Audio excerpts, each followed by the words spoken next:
Chapter 1. Fan Shen struggled to keep his eyelids open. He looked at his fingers and counted the meaningful things he had done in his life. He hadn't even finished counting his 5 fingers, which were as thin as chopsticks, when he sighed and sadly gave up on the task.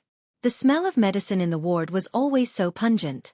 The old man on the bed next to him had already reported to Xueqi 2 days ago. It would probably be his turn in a few days. He had some kind of strange disease, myasthenia gravis. It was the kind of disease that was especially suitable for male protagonists in romance novels.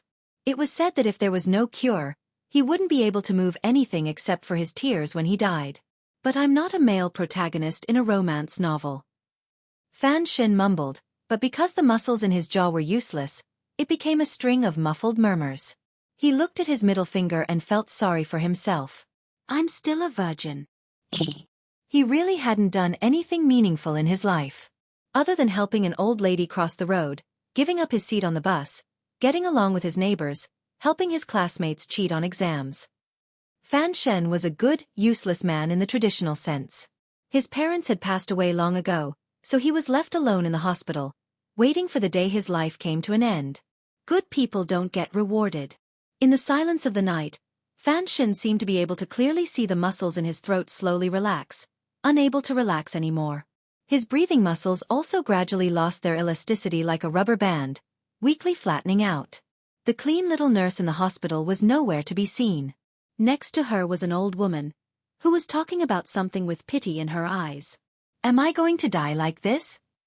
His fear of death and his desire for a taste of life filled him with a mixture of emotions he had never felt before. The person to send him off was not the cute little nurse he had been hoping for, but this obeisance. This undoubtedly added to Fan Shen's melancholy. Miserable and sad. His eyes drooped, looking at the black cloth covering the window of the ward to block the sunlight. He felt that life was really as lonely as dog shit. Miserable and sad. A drop of wet liquid slipped from the corner of his eye. Fan Shen felt a little sad. He stuck out his tongue and licked the tears that had slid from the corner of his eye to his lips. He was surprised to find that his tears were not only salty, but also had a slight fishy smell. Was it because he rarely bathed in the hospital that even his tears began to stink? He couldn't help but curse in his heart. Who asked you to cry? Who asked you to cry? Do you really think you're the male lead of a romance novel? But he immediately realized that something was wrong. Why could his tongue stretch out of his lips to lick his tears? According to the doctor, his tongue had long lost its ability to move. The only use it had now was to easily slide back into his esophagus and block his airway, thus becoming a rare genius in the world who committed suicide by swallowing his tongue. Then, he found that it was easier for him to open his eyes. His field of vision was very wide, and his eyesight was much better than before he got sick. The scenery in front of him was clear and bright, and there was an object made of bamboo lying in front of him. Fan Shen, who had been in a daze, suddenly saw a shocking scene through the bamboo shards. More than 10 men in black, brimming with a murderous aura, were holding sharp weapons in their hands, hacking at him. For a moment, he had no time to tell if this was a dream or a strange experience before death. He instinctively shrank his head back and covered his face with his hands. If it had been any other ordinary person, they would probably have done the same thing. Swoosh, swoosh, swoosh, swoosh. Countless sounds of breaking air rang out. This was followed by countless muffled grunts, and then silence. After a while, Fan Shen felt that something was wrong. He carefully separated 2 fingers from the hands covering his face and secretly looked outside. The bamboo basket in front of him divided the space in front of him into countless pieces. Looking through these holes, he could clearly see more than 10 corpses lying on the ground. Blood flowed on the ground, and the fishy smell filled the air. Fan Shen was frightened. Everything in front of him was too real, and he couldn't come back to his senses for a moment. Then, he suddenly thought of the hands on his face. Could it be that his hands could move? Could it be that his illness had really been cured? Then what was going on in front of him? Was this all a dream? When he woke up, would he still be lying on a sickbed, unable to move, a cripple who could only wait for death? If that was really the case, then it was better not to wake up from this dream. At least his hands could move, and his eyes could blink. He thought sorrowfully, and touched his wet face with his hand. When he pulled his hand back, he found that it was covered in blood. It turned out that the drop of wet liquid that had dripped from the corner of his eye was someone's blood that had splashed onto his face. Fan Shen stared blankly at his hands, screaming in his heart that these were definitely not his hands. In front of him was a pair of white, tender, and adorable little hands. They were stained with blood, and they looked as strange and enchanting as a white lotus that had bloomed in Azura's field. They were definitely not the hands of an adult. A series of emotional shocks surged into Fan Shen's mind. He couldn't help but be stunned. Countless questions and incomparable fear occupied his body and mind. It was the 57th year of the Qing kingdom. His Majesty had led an army to conquer the western barbarians, but the war had not yet ended. Count Sinan was also with the army, and the Empress Dowager and the Council of Elders were in charge of the capital. On this day, a fire broke out at Taiping Villa on the outskirts of the capital by the Lujing River. A group of nocturnal experts took advantage of the fire to break into the villa, killing anyone they saw. A young servant from the courtyard took advantage of the night to break out of the encirclement with his young master. They were chased by a group of villains dressed in nocturnal clothes. The two sides fought all the way to the south entrance of the city. The experts who were ambushing them did not expect that this disabled youth was actually an unfathomable expert. Behind the hills, there were unexpectedly reinforcements from the other side. The identities of these reinforcements made these people even more terrified. Black Knights. The assassins, who had been shot to death by crossbow bolts, lay in pools of blood and cried out in anguish. The reinforcements were mounted on horses, wearing black armor. Under the moonlight, they glowed with a faint, soul-devouring luster. Each of the cavalrymen was armed with a hard crossbow, which only the army was allowed to equip. Earlier, the rapid firing of the crossbow bolts had killed most of the assassins. Surrounded by the Black Knights was a middle-aged man sitting in a carriage. His face was pale, and he had a sparse beard on his chin. He looked at the young servant, who was carrying a child on his back, and nodded. He then clapped his hands lightly. The clapping was the signal to attack. The cavalry separated into a group, and like a sickle in the night, they mercilessly charged into the ranks of assassins, who had suffered heavy casualties. Suddenly, a sorcerer among the assassins raised his staff and began to chant an incantation. Everyone present could feel some unknown energy beginning to gather at the edge of the hills. The middle-aged man in the carriage frowned slightly, but did not move.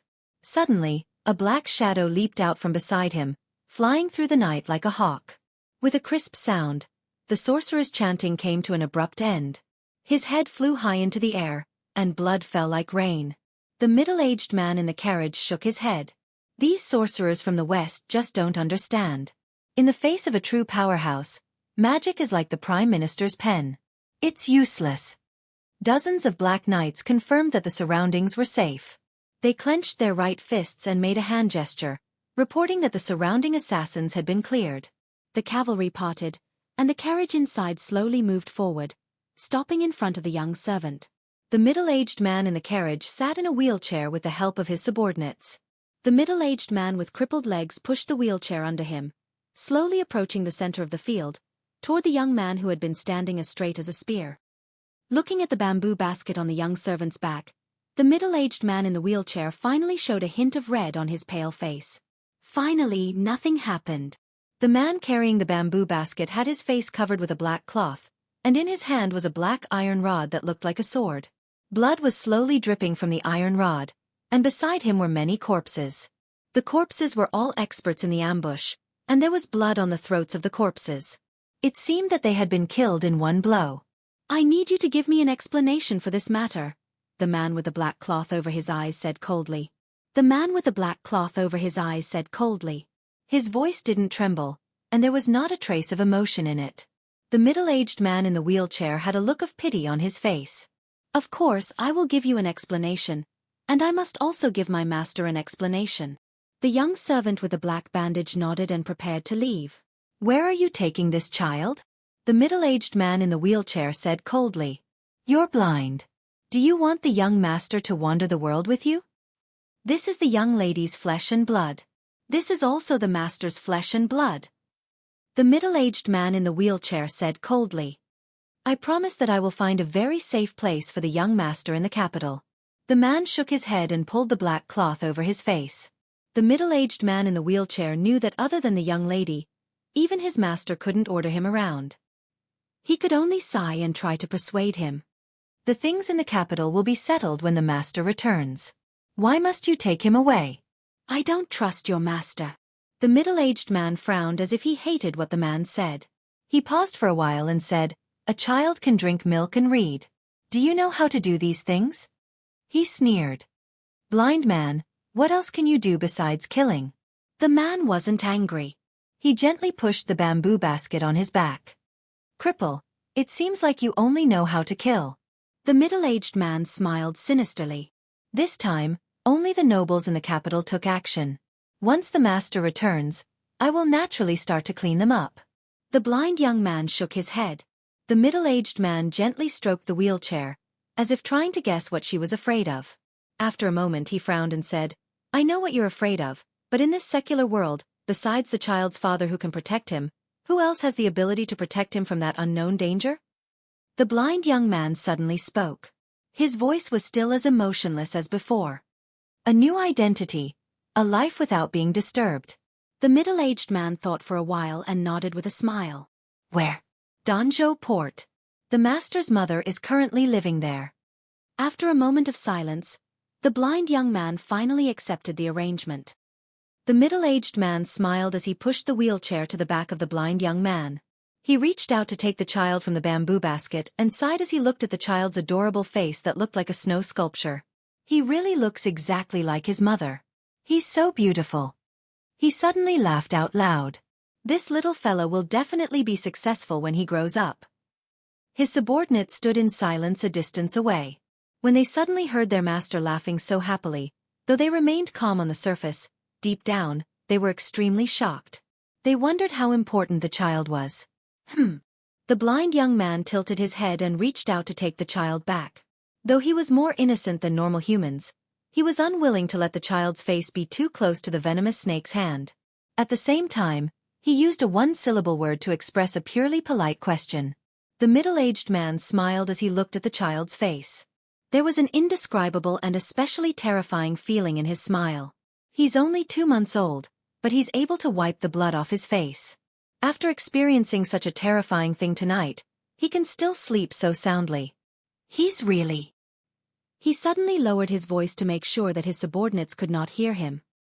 "The child of a heavenly meridian." The middle-aged man held great power in the capital, and he was extremely ruthless. Whenever an official who committed a crime fell into his hands, he would reveal the truth within 2 days, and he had a sharp eye. Even so, an extraordinary person like him could not tell that the child was not sleeping soundly, but had fainted from fear. Heavenly meridian referred to heaven, and meridian referred to the bloodline.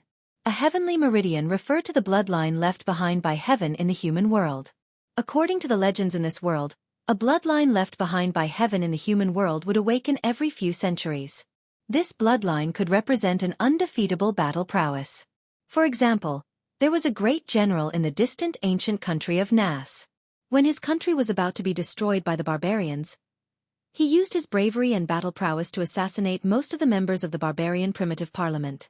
There were also some heavenly meridian who displayed great talent in art or wisdom, such as the great wizard Paul and his wife, the playwright Fu Bo, who had just died 300 years ago in the West. Naturally, no one could prove that they were the bloodline left behind by heaven for the suffering of the human world. But in reality, these people brought peace and many other things to the human world. Moreover, all of the heavenly meridian disappeared without a trace. No one, not even the country, could find a trace of them. They just suddenly appeared and suddenly disappeared. Other than leaving behind some obscure records, there was nothing to prove their existence. The middle-aged man in the wheelchair happened to be one of the few people who knew of the existence of the heavenly meridian. For some reason, after Fan Shen died, his soul came to this world, and just like that, he was inconceivably reincarnated into the body of a baby. Moreover, this baby's father or mother was unexpectedly the mysterious and unfathomable heavenly meridian of the continent. At daybreak, the battlefield had already been cleaned up. The carriage slowly moved up the stone road to the east. Behind the carriage, a group of black cavalry and a pale middle-aged man sitting on a wheeled horse formed a very strange and enchanting scene. The carriage hit a stone, and the sound of a ripple woke up the baby lying flat on a soft silk cushion. The baby's eyes left the faces of the people who had saved his life somewhat listlessly, and looked in front of the carriage. Unlike the wandering gaze of an ordinary baby, it was incomparably clear, but unable to focus, and had a few traces of something that could not be explained clearly. No one knew that such a soft little body actually contained a soul from a different world. As far as the eye could see, the curtain of the carriage fluttered in the oncoming wind, revealing a corner of the green mountains outside the carriage and the long stone road behind it. It was like countless pictures, continuously rewinding. In front of the carriage, the blind youth was tightly gripping the iron drill in his hand. His eyes were covered with a black cloth, covering both his eyes and the sky. Chapter 2. Danzhou Port was to the east of the kingdom of Qing. Although it was by the sea, several ports in the south had recently been built, and the expected sea route to the west had long been connected. As a result, the center of the country's trade had shifted south. The port gradually showed signs of decline, and the bustling port in the past had become quiet a few years ago. Seagulls flew freely, no longer harassed by those hateful sailors. On the other hand, the residents that lived in Danzhou Port did not feel that their lives had changed much. Their income had decreased, but His Majesty had exempted them from taxes for a few years, so they were living quite well. Besides, the port was very beautiful, and it was quiet now, so it was naturally more suitable for people to live in. Occasionally, some big shots would choose to build their manors here. But because it was too far from the capital, not many officials actually stayed. The only one who could be considered as such was the old lady in the courtyard in the west of the city. It was said that the old lady was the mother of Count Sinan in the capital, and had chosen to retire here. The residents of the city knew that Count Sinan seemed to be greatly appreciated by His Majesty, and that he had not been sent out in accordance with the law. Instead, he had stayed in the capital to work in the Ministry of Finance, so most of them were respectful to the old lady. But children did not understand such things. It was a fine day, and the adults were sitting in a tavern, enjoying the salty and humid sea breeze, the salted plums, and the wine in their glasses. A group of teenagers surrounded the stone steps of the back door of Count Sinan's manor in the west of the city. They were so densely packed together that it was hard to tell what they were doing. Looking closer, he discovered that it was a very interesting scene. It turned out that these youths were all listening to a child who was only 4 or 5 years old. The little boy was very handsome, with picturesque eyebrows and clear eyes. His voice was still childish, but his tone was very mature. He sighed and gestured with his small arms. It said that Truman walked to the wall and found a ladder there, so he walked up step by step and found the door. He pushed the door open and walked out. And then, naturally, he returned to the world. The little boy pouted, as if annoyed that the older teenagers would ask such a retarded question. No way. Didn't he go and kill that honey? Haranai is dead, another teenager answered. Yes, isn't Truman going to beat up that honey to vent his anger? He was locked up like this for many years. The little boy shrugged. Nope. Tisk. How boring. Young Master Fan Xian. Today's story isn't as good as the one from a few days ago. What do you like to listen to then? An ethereal journey. Charm Monogatari. Bang! The little boy called Fan Xian pointed his middle finger at the children around him who were older than him. Fighting and killing isn't healthy. Digging for treasures everywhere isn't environmentally friendly. Suddenly, an extremely angry voice came from the courtyard. Young master, where have you been? The children in a circle imitated him and also raised their middle fingers. But because there were so many of them, it was much more spectacular. Bang! They all laughed and dispersed. The little boy called Fan Xian stood up from the stone steps, patted the dust off his buttocks, and ran into the courtyard. But before he closed the door, his sharp eyes glanced at the blind young owner of the grocery store across the street. His face showed a complex expression that did not match his age, and he gently closed the wooden door. This was Fan Xian's 4th year in this world. In these years, he finally understood that he was not dreaming. He had really come to an unknown world. This world seemed to be the same as the one in his memory, but also seemed to be very different. By eavesdropping on the servants in the Count's manor, he finally understood his identity. He was the illegitimate son of Count Sinan in the capital. Just like in the typical feud between the rich and the powerful, an illegitimate son could easily fall prey to the evil schemes of the first aunt or second aunt. Fan Xian's father seemed to have only one son, so in order to continue the Count's bloodline, he was sent to Danzhou Harbor, which was very far from the capital. Over the years, He gradually got used to his identity. The soul of an adult trapped in the body of a child would experience a completely different experience, both physically and psychologically. If it were a normal person, they would probably go crazy. But coincidentally, in Fan Xin's previous life, he was a patient with myasthenia gravis and had been bedridden for many years. Now, it was just a little inconvenient for him to move around. Compared to the miserable situation in his previous life, it was nothing. So now that he was living in the child's body, he didn't feel too uncomfortable. The most uncomfortable thing was actually his current name. When he was 1 year old, the Count of the capital sent him a letter and gave him the name Fan Xian, courtesy name in Ji. It was not a good name. It sounded like a curse from his hometown. You're a nuisance. But his appearance was only that of a child, so it was impossible for him to object verbally. When he was treated in the hospital in his previous life, he could still move his head, so he often begged the cute little nurse to buy him pirated DVDs and books. After living in the Count's residence for a long time, although the old lady was cold on the outside but warm on the inside, and loved him very much, and the maids in the residence did not treat him differently because of his identity as an illegitimate son, the pain of not being able to communicate with others still made him a little unhappy. Could he tell the maids that he was from another world? Could he tell the teacher that he actually recognized all the words in the book? So he often sneaked out of the Count's residence's side door and played with the commoners' children on the street. More often than not, he told them stories, movies, and novels from his world. It seemed that he wanted to remind himself of something, to remind himself that he did not belong to this world, and that there were movies, the internet, and YY novels in his world. Until today, for some reason, he told the movie The Truman Show. The movie's plot was a little dull, and there was no Jim Carrey acting cute, so he should have known that the teenagers in Donjo Harbor would not like it. But he still told it. Because deep in his heart, there was always a sense of absurdity. He was clearly a person who was going to die, so why was he suddenly reborn in this body? He could not help but think of the movie. Perhaps the people in front of him, the streets, and the seagulls flying in the sky were all arranged by someone? Just like the Truman Show. In the end, the Truman Show discovered that the world he was in was fake, so he resolutely took a boat and found the exit. But Fan Xin, no, it should be Fan Xian, knew that he was not the Truman Show.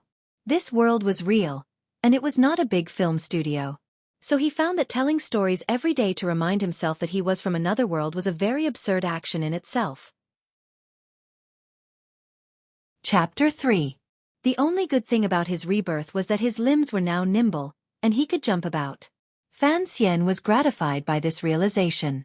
Those who had not suffered from his disease would probably find it difficult to feel this kind of happiness. He comforted himself by thinking that perhaps this was a gift from God. It took him 4 whole years to figure out this problem. Since he had the chance to live again, why not live it to the fullest? Since God had bestowed a new life upon him, if he did not live it well, would that not be disrespecting God? For example, since he could move now, why not move more? So all the servants in the Count's manor knew that this young master, born of a concubine, was someone who could not sit still. "Young master, I beg of you, come down quickly." At that moment, Fan Xian was sitting at the highest point of the artificial mountain in the courtyard, looking at the distant horizon with a smile. But in the eyes of the servant girl, a 4-year-old child had climbed to such a high place, and had such a mature smile. It was obvious that the little fellow had lost his mind. Gradually, more and more people gathered at the foot of the artificial mountain. 7 or 8 servants surrounded the mountain anxiously. Although Count Sinan was appreciated by His Majesty, his rank was not high, and his official position was not high. He did not have much income, and even if he did, he could not possibly spend it all on his mother and illegitimate child. As a result, there were not many servants in the Count's estate. Fan Xian looked at the anxious faces of the people at the foot of the artificial mountain, and could not help but sigh. He obediently climbed down. "It's just a little exercise. What's the rush?" The servants had long since become accustomed to their young master's strange habit of imitating the way adults speak. They took him in their arms and went to take a bath. When Fan Xian came out, his lips red, his teeth white, his body fragrant and tender, the servant girl picked him up again. Smiling, she caressed his face and teased, "Young master, you are born like a young lady from another family. Who knows which young lady will live a good life in the future?" Stupidly, Fan Xian didn't respond. He wasn't going to use the mouth of a 4-year-old to tease a teenage servant girl. He didn't want to do such a tasteless thing. He would wait until he was 6 before he began this great and challenging work. It's time to take a nap, little ancestor. The maid patted the little fellow's buttocks. They had always found it strange that although the young master of the count's estate was young and had begun to show signs of naughtiness, he had always maintained the self-discipline and hard work of an adult. For example, taking a nap. Anyone who had a normal childhood would always remember the glorious deeds of how they fought against the demons who forced them to sleep under the bright and beautiful noontime sun. Some of the demons called him father, some called him mother, and some called him teacher. But young Master Fan Xian was the kind of person who never needed to be forced to take a nap. Every noon, he would put on his most adorable and innocent smile, obediently return to his bedroom, and begin to sleep. He would not make a sound in the middle of it all. At first, Madame Dowager didn't believe it and asked the maids to keep an eye on the little fellow. She thought that he was using sleeping as an excuse to fool around on the bed. However, after watching him for half a year, she found that the child was really in a deep sleep every time. Even shouting at him was difficult to wake him up. From then on, the maids no longer paid attention to this matter. Whenever he slept, they would usually keep watch outside. It was summer, and the maids were naturally very tired. They tilted their bodies and gently waved the little fans in their hands. Occasionally, a firefly would dance in the wind. Returning to his bedroom, Fan Xian climbed onto the bed and lifted the mat covering it. He carefully took out a book from a hidden compartment he had dug out from underneath. The cover of the book was slightly yellow, and it looked a little old, but there was not a single word on it. However, there were some patterns embroidered on the corners of the book that represented some unknown meaning. Every stroke was curled up at the end, like a flowing cloud, or like the corner of a wide sleeve that had a rather ancient charm. He gently flipped open the book to the 7th page. There was a drawing of a naked man, with some faint red lines on his body. He didn't know what kind of paint had been used to draw them, but it gave the viewer the illusion that these lines were slowly flowing in a certain direction.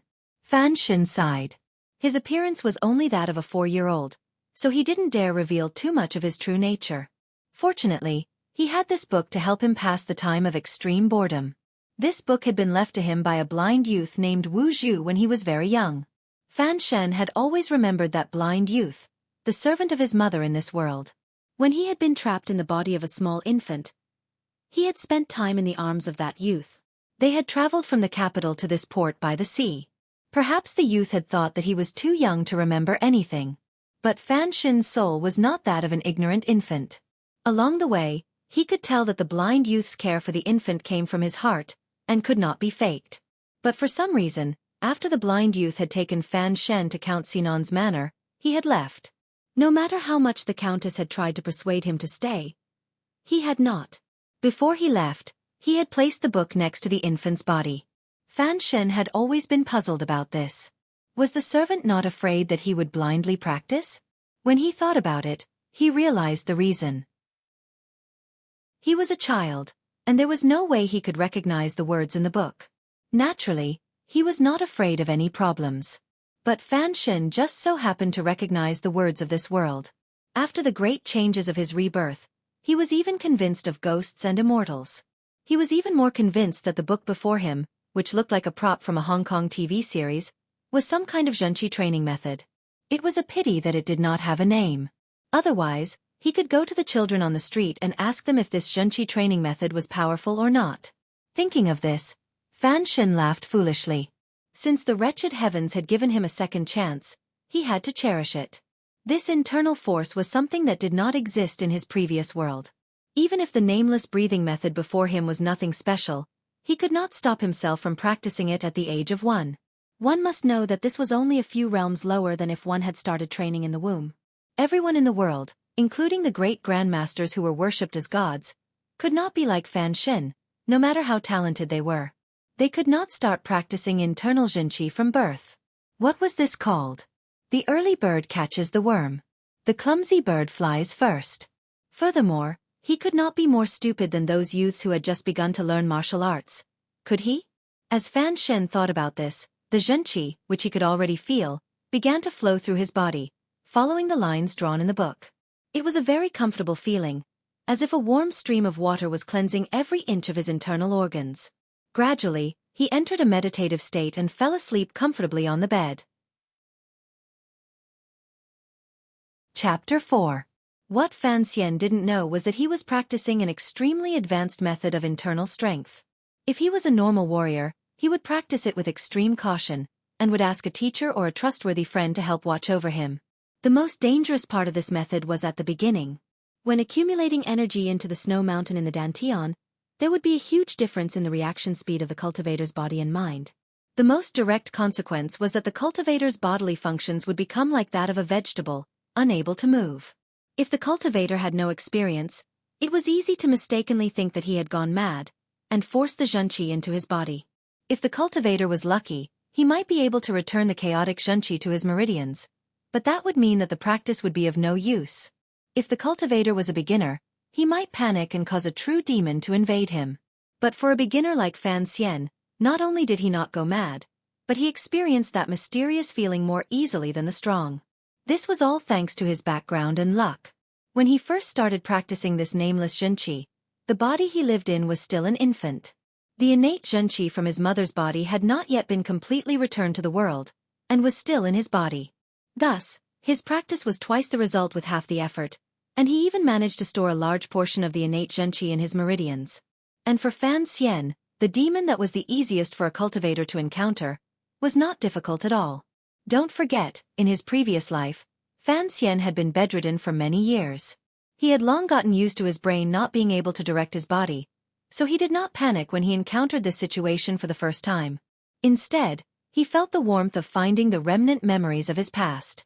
So when he first started practicing, he was not very afraid when the Xueqi began to scatter, making it impossible for his body to move.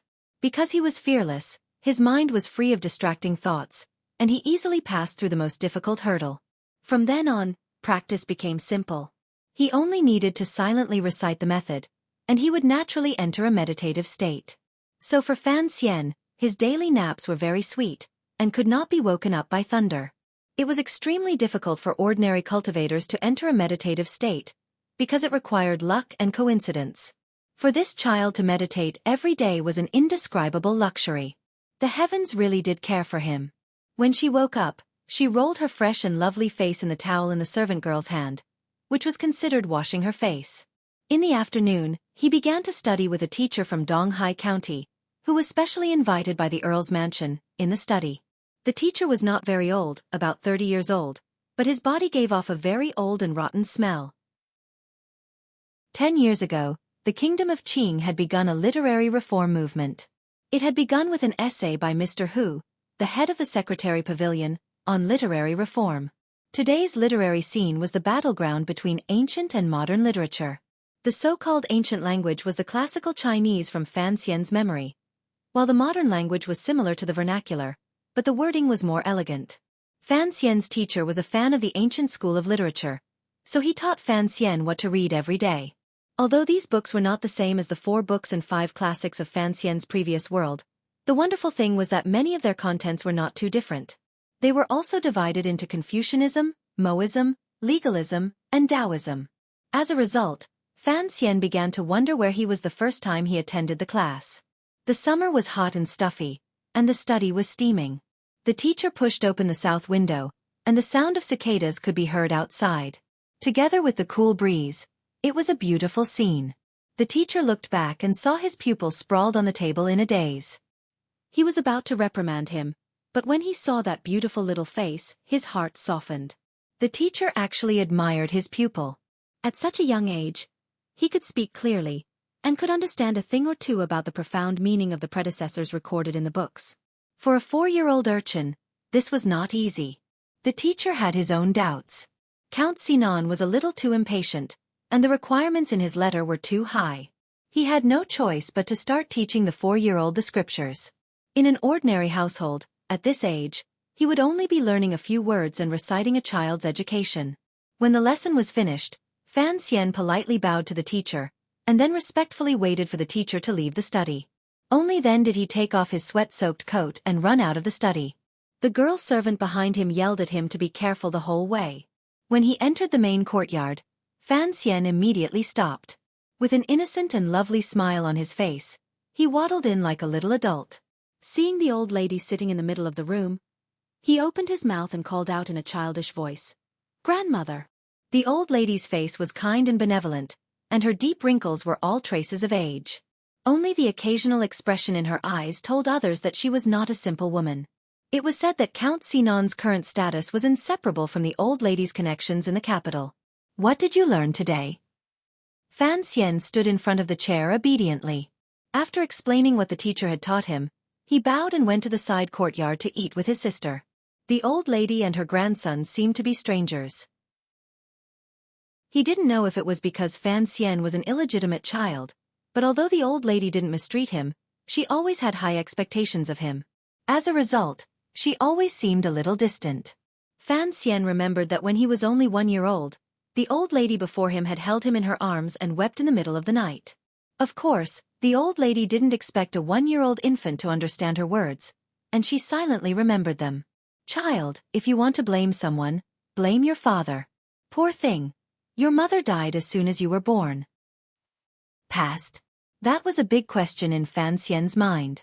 When he first arrived in this world, he had been ambushed. Although he now knew that his father was Count Sinan, a high-ranking official in the capital whom he had never met. Who was his mother? Back then, Count Sinan had been with the emperor on the western expedition, and the assassins had naturally targeted his mother.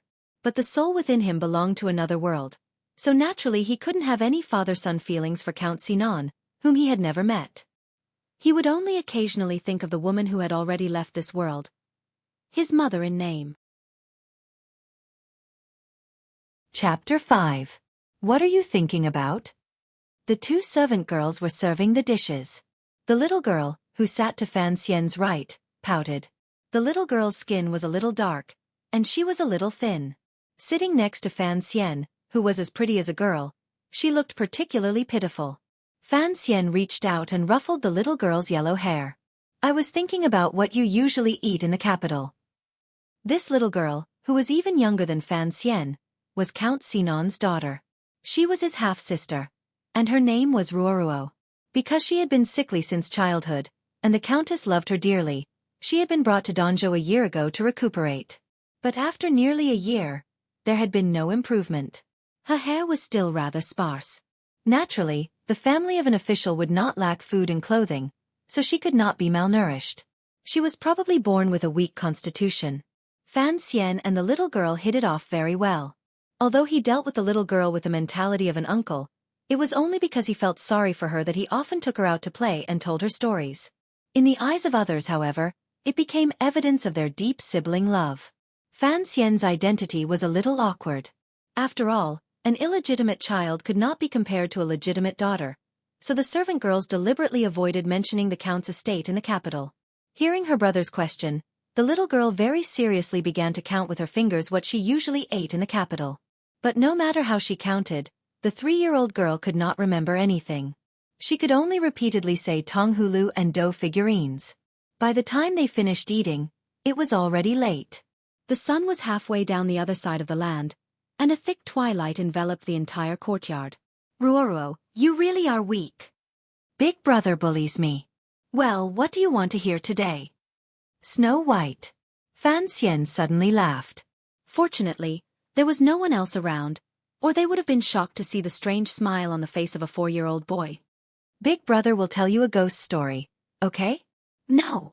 Fan Ruoruo was startled. She shook her head vigorously, and 2 clear streams of tears rolled down her tan cheeks. It was clear that she had been tormented by many ghost stories in the past year. Bullying little girls was just one of Fan Xian's vices. He was best at bullying servant girls. He often told them ghost stories, which would scare the youthful girls into screaming non-stop. They would all huddle together on the bed, shivering. Although it was impossible for Fan Xian to tease them verbally in order to hide himself, he could still enjoy a fragrant embrace at this time. He comforted himself that he was still a child and was still in the stage where he needed to be touched. This was not considered shameless, but a very normal need. Every time the maids were curious about how a young man like him could know so many terrible stories, Fan Xian would blame it on the teacher. Therefore, the maids were now looking at the teacher with a somewhat unfriendly gaze. They thought to themselves, Lord Count spent a lot of money to hire you to teach the young master, but you actually told him a ghost story. Not only did you scare the child, but you also scared us flowers. You've committed a great sin. As usual, after the ghost story was over, the two maids looked shocked but still satisfied. They helped the little fellow wash up and then closed the door to let him sleep. It seemed to be another ordinary night. Fan Xian put the hard porcelain pillow under his head to one side, and went to the wardrobe to take out a winter robe. He tidied it into a square, and it became a pillow. He leaned against the pillow, but his eyes were open, shining in the dark. He did not fall asleep for a long time. Although he had accepted the fact that he had been reincarnated into this world, he could not necessarily get used to it. It was probably around 9 o'clock at night, and it was very uncomfortable to have to sleep. Moreover, he had slept in bed for a long time in his previous life. He touched the surface of the bed and found that the secret compartment he had made could not be seen by others. He relaxed a little, and very naturally, the Xueqi in his body began to flow slowly, and he could enter the state of meditation at any time. The moment before he entered the state of emptiness, Fan Xian thought about how he should live in this world. How should he live for the next few decades? Before he had time to enter the vegetative state and fantasize about his future wives and concubines, he was awakened by an uninvited guest. "Are you Fan Xian?" A person suddenly appeared in front of his bed. The person's eyes were a cold color, and there was an unusual brown in his pupils. It was obvious at a glance that this person did not love life very much. It was a very polite question, but if it came from the mouth of someone who sneaked into your bedroom in the middle of the night, covered his face, holding a knife in his hand, and carrying a few small bags on his waist, it would undoubtedly be very frightening. Fortunately, Fan Xian was not a real 4-year-old boy. Otherwise, when he saw this strange uncle, he would certainly have cried out at the first moment. Even if he thought about it with his toes, he could tell that a person who could quietly enter the Count's manor at night was certainly a powerful and ruthless fellow. If he cried out, he would certainly be killed. Thinking of this, Fan Xian could not help but feel proud of his ability to remain calm in the face of danger. He coughed twice and suppressed the incomparable nervousness in his heart. Pretending to be the most adorable child, he threw himself forward. "Dad, you're finally back." A 4-year-old boy threw himself into the arms of an assassin, his eyes brimming with tears. His hands were tightly wrapped around the assassin's waist, but the child's hands were too short to wrap around the assassin's waist. All he could do was grab at the assassin's clothes, as if afraid that the assassin would run away. Perhaps because he grabbed too hard, the boy tore a piece of the assassin's clothes with a tearing sound. The night walker frowned. He didn't seem to move, but he pulled himself out of Fan Xian's embrace. He stood there in a daze, as if wondering why the illegitimate son of Count Sinan would call him father. At the same time, he was puzzled. His clothes were of the finest quality, and even a knife would not be able to easily cut them. How could this child tear them with his bare hands? He was puzzled, and Fan Xian was even more puzzled.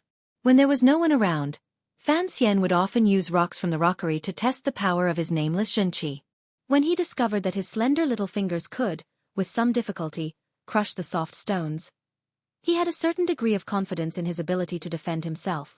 With great difficulty, Fan Xian had used the 4-year-old boy's crying trick to make the assassin lower his guard. Then he had gathered all his Xueqi into his fingers, thinking that he would be able to subdue the assassin. Who knew that he would only be able to tear off a few pieces of cloth? It seemed that something was about to happen. Chapter 6. Although Fan Xian looked like he was only 4 years old, he was a mature soul on the inside. The blood and corpses of his first day in this world were firmly imprinted in his mind, so he had always felt very uneasy. He knew that his unclear past would one day bring him trouble. It seemed that trouble had finally come today. His sneak attack had failed, so he couldn't use the same trick again. He sobbed pitifully, trying to confuse the night walker.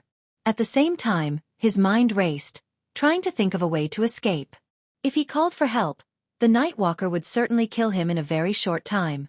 Seeing that the night walker was not making any moves, it was clear that he had been stunned by Fan Xian's random call of "Daddy." Fan Xian's mind worked very quickly. Seeing that his sneak attack had failed, he relied on his innate advantage of being too young. He looked at the night walker and began to cry. "Daddy, Daddy." As he cried, he nervously began to think of a way to escape. "There's no need to pretend, Master Fan." The night walker's tone was very indifferent, but it didn't seem to be dangerous. "It seems that you are very clever, knowing how to protect yourself at such a young age." But you should know very well that I am not the count. Having said this, the night walker gestured with the knife in his hand, and then approached the 4-year-old Fan Xian. Fan Xian's face was still innocent and flawless. Tears streamed down his cheeks, but his heart tightened. He sobbed. Then who are you, uncle? I was sent by your father to see you, so don't call me that. The night walker's eyes were a little brown, and he looked a little ugly. The wrinkles at the corners of his eyes gave away his age, and the way he spoke made Fan Xian think of those old men who tricked little girls into looking at goldfish. But Fan Xian didn't show it. He still perfectly played the part of a 4-year-old child.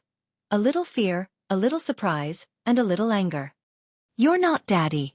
Then, as if he didn't see the knife in the night walker's hand, he twisted his little butt and climbed onto the bed. I don't even know what Daddy looks like, he muttered. The night walker laughed darkly and walked over to the bedside. Suddenly, the little boy turned his head to look behind the night walker. His eyes flashed with surprise. Mommy! He cried. This was a very tricky move. If it had been anyone else, they probably wouldn't have been able to fool the night walker. After all, the night walker was a master who owned an independent laboratory in the capital. But the one who used this trick was a 4-year-old boy, so the night walker naively believed it. And when he heard Fan Xian call him mother, his eyes revealed a look of extreme shock, and he suddenly turned his head to look behind him. Behind him was naturally the tightly shut door and the thick darkness of the night. Bang! A crisp sound rang out in the bedroom.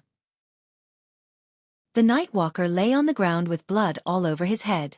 Fan Xian held the half-broken porcelain pillow in his hand and looked at the man on the ground with lingering fear. He weighed the broken pillow in his hand, gritted his teeth, raised his small arm, and viciously smashed it into the back of the man's head. This was a muffled sound, and the person had used a lot of strength. Even if this night walker was a grandmaster, he would not be able to wake up for a while after being hit by this heavy pillow. The chief maid's voice came from outside. What's wrong? It's nothing, sister. I broke a cup.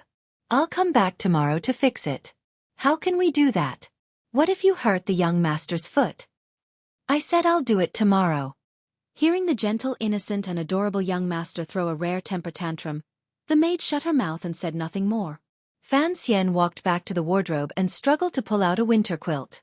Then he tore the quilt into strips with 2 fingers and twisted them, firmly tying up the unconscious night walker on the ground. Only now did he realize that his back was completely wet. A trace of lingering fear welled up in his heart. Whether it was in his previous life or this one, this was the first time he had tried to kill someone. Although he didn't know if he had killed the man, he had taken too much of a risk. If the man really was a master of martial arts, then he would certainly have lost his life. He put his hand under the night walker's black mask and found that the man was still breathing. For some reason, Fan Xian suddenly had the thought of killing him to silence him. But then he realized that after his rebirth, he seemed to have become much more resilient. He had acted so ruthlessly, without the slightest hesitation. He didn't realize it himself, because in the heart of the child called Fan Xian, he had already died once. This rebirth was especially precious, so he wouldn't allow anyone to harm his life. Only when you're drunk do you know the weight of life. Only when you're dead do you know the weight of life. It was that simple. Holding the knife in his hand, Fan Xian thought about it again and again. He still couldn't make up his mind to kill the unconscious night walker. Suddenly, he thought of someone, and his face lit up with joy. He quietly opened the door, ran to the backyard, and crawled out through the dog hole. He came to the grocery store on the corner of the street across from the Count's mansion. Knock, knock, knock, knock. He gently knocked on the door of the grocery store. The sound was very soft, and in the quiet night of Danzhou, it didn't travel far. But Fan Xian knew that the person inside could certainly hear the knocking. Although that person had pretended not to know him for 4 years, when things came to this, Fan Xian could only think of one person he could trust. Who's there? An extremely calm and emotionless voice came from the grocery store. Fan Xian thought that this person was still the same as he was back in the capital, speaking and doing things in a methodical manner. He rolled his eyes and said quietly, I'm Fan Xian. Sure enough, as Fan Xian expected, the wooden door of the grocery store opened without a sound. The blind youth stood like a ghost in the doorway, giving Fan Xian a fright. Fan Xian looked at the person in front of him who had brought him to Danzhou Harbor. He looked at his cheeks and the black cloth covering his eyes, which didn't seem to have changed in the past 4 years. He was a little curious. Could it be that this person didn't age? Chapter 7. But there was still an unconscious assassin in his bedroom, so he had no time to ask. Someone came to kill me, and I knocked him out. He's lying on the floor. The blind youth tilted his head slightly. His heart skipped a beat, but his face remained expressionless. He bowed his head and said, "What nonsense are you talking about, young Master Fan? I don't have time to pretend to be profound. You have to pay attention to me." Fan Xian chuckled, thinking, "Why are you still pretending not to know me at a time like this?" He took the blind youth by the hand and walked in the direction of the manor. "Young master, you're still talking nonsense." The blind youth frowned slightly, as if wondering why the child in front of him seemed to know who he was. When he had sent Fan Xian, still in swaddling clothes, to Danzhou, Fan Xian had only been a few months old, so he shouldn't have had any memories. Could it be that the count's wife had told him who he was?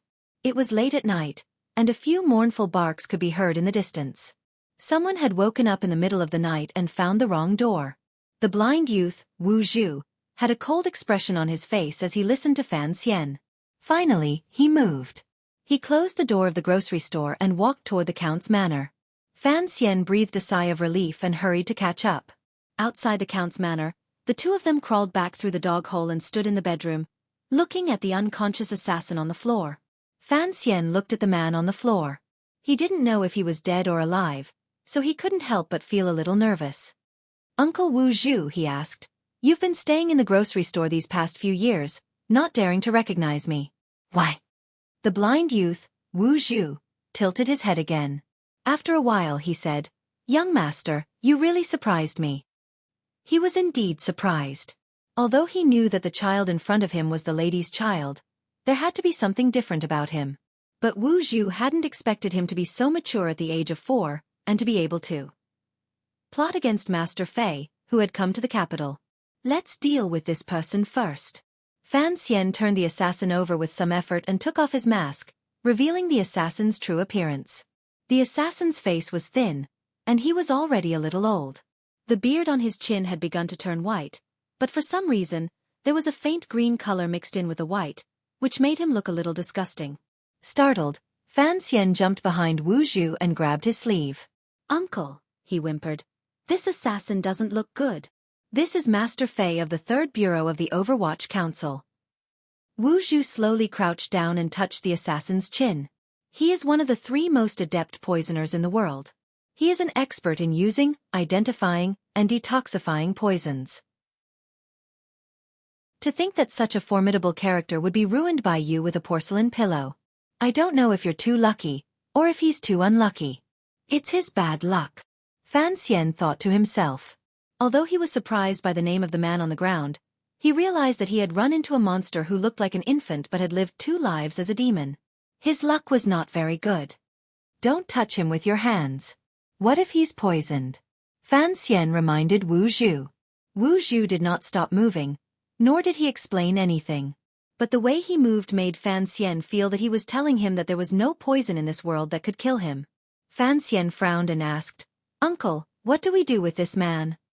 He wasn't the type of person who was overly familiar with others. It was just that in this world, this blind young man was the first person he had ever known, and the only person he could trust completely. He also knew that this man was a formidable martial artist, so he deliberately acted cute and respectful, saying the word "uncle" over and over again. His eyes darted around, and finally fell on the knife. He gritted his teeth, thinking that he might as well stab this Master Fei to death. Sensing his actions, Wu Zhu stood up and shook his head. "Your temperament is far different from the lady's. You're so young, yet you're already so ruthless. I don't know who taught you that. I learned it myself." Fan Xian didn't dare offend the only martial artist he could trust. He said respectfully, "I know that you've been guarding the grocery store to protect me. I also know that you were afraid that my mother's enemies would find me because of you. So I didn't stay in the count's manor. So I had to be ruthless." Wu Zhu shook his head again, and said nothing. Fan Xian knew that this master servant of his mother was beginning to suspect him. He laughed and asked, "Uncle, what should I do next?" His meaning was clear. It was better to let Uncle Wu Zhu do the killing. Unexpectedly, Wu Zhu said, "Young master, you've hit the wrong person." Ha! Hit the wrong person? Fan Xian was stunned. He slowly lowered his head to look at the assassin on the ground, his face covered in blood. "But I've already hit him, so there's no need to think too much about it." Wu Zhu said calmly, "Master Fei is the head of the Third Bureau of the Overwatch Council. His secret identity. To be precise, he's the subordinate of your father's subordinate. So I don't think he came to Danzhou to kill you.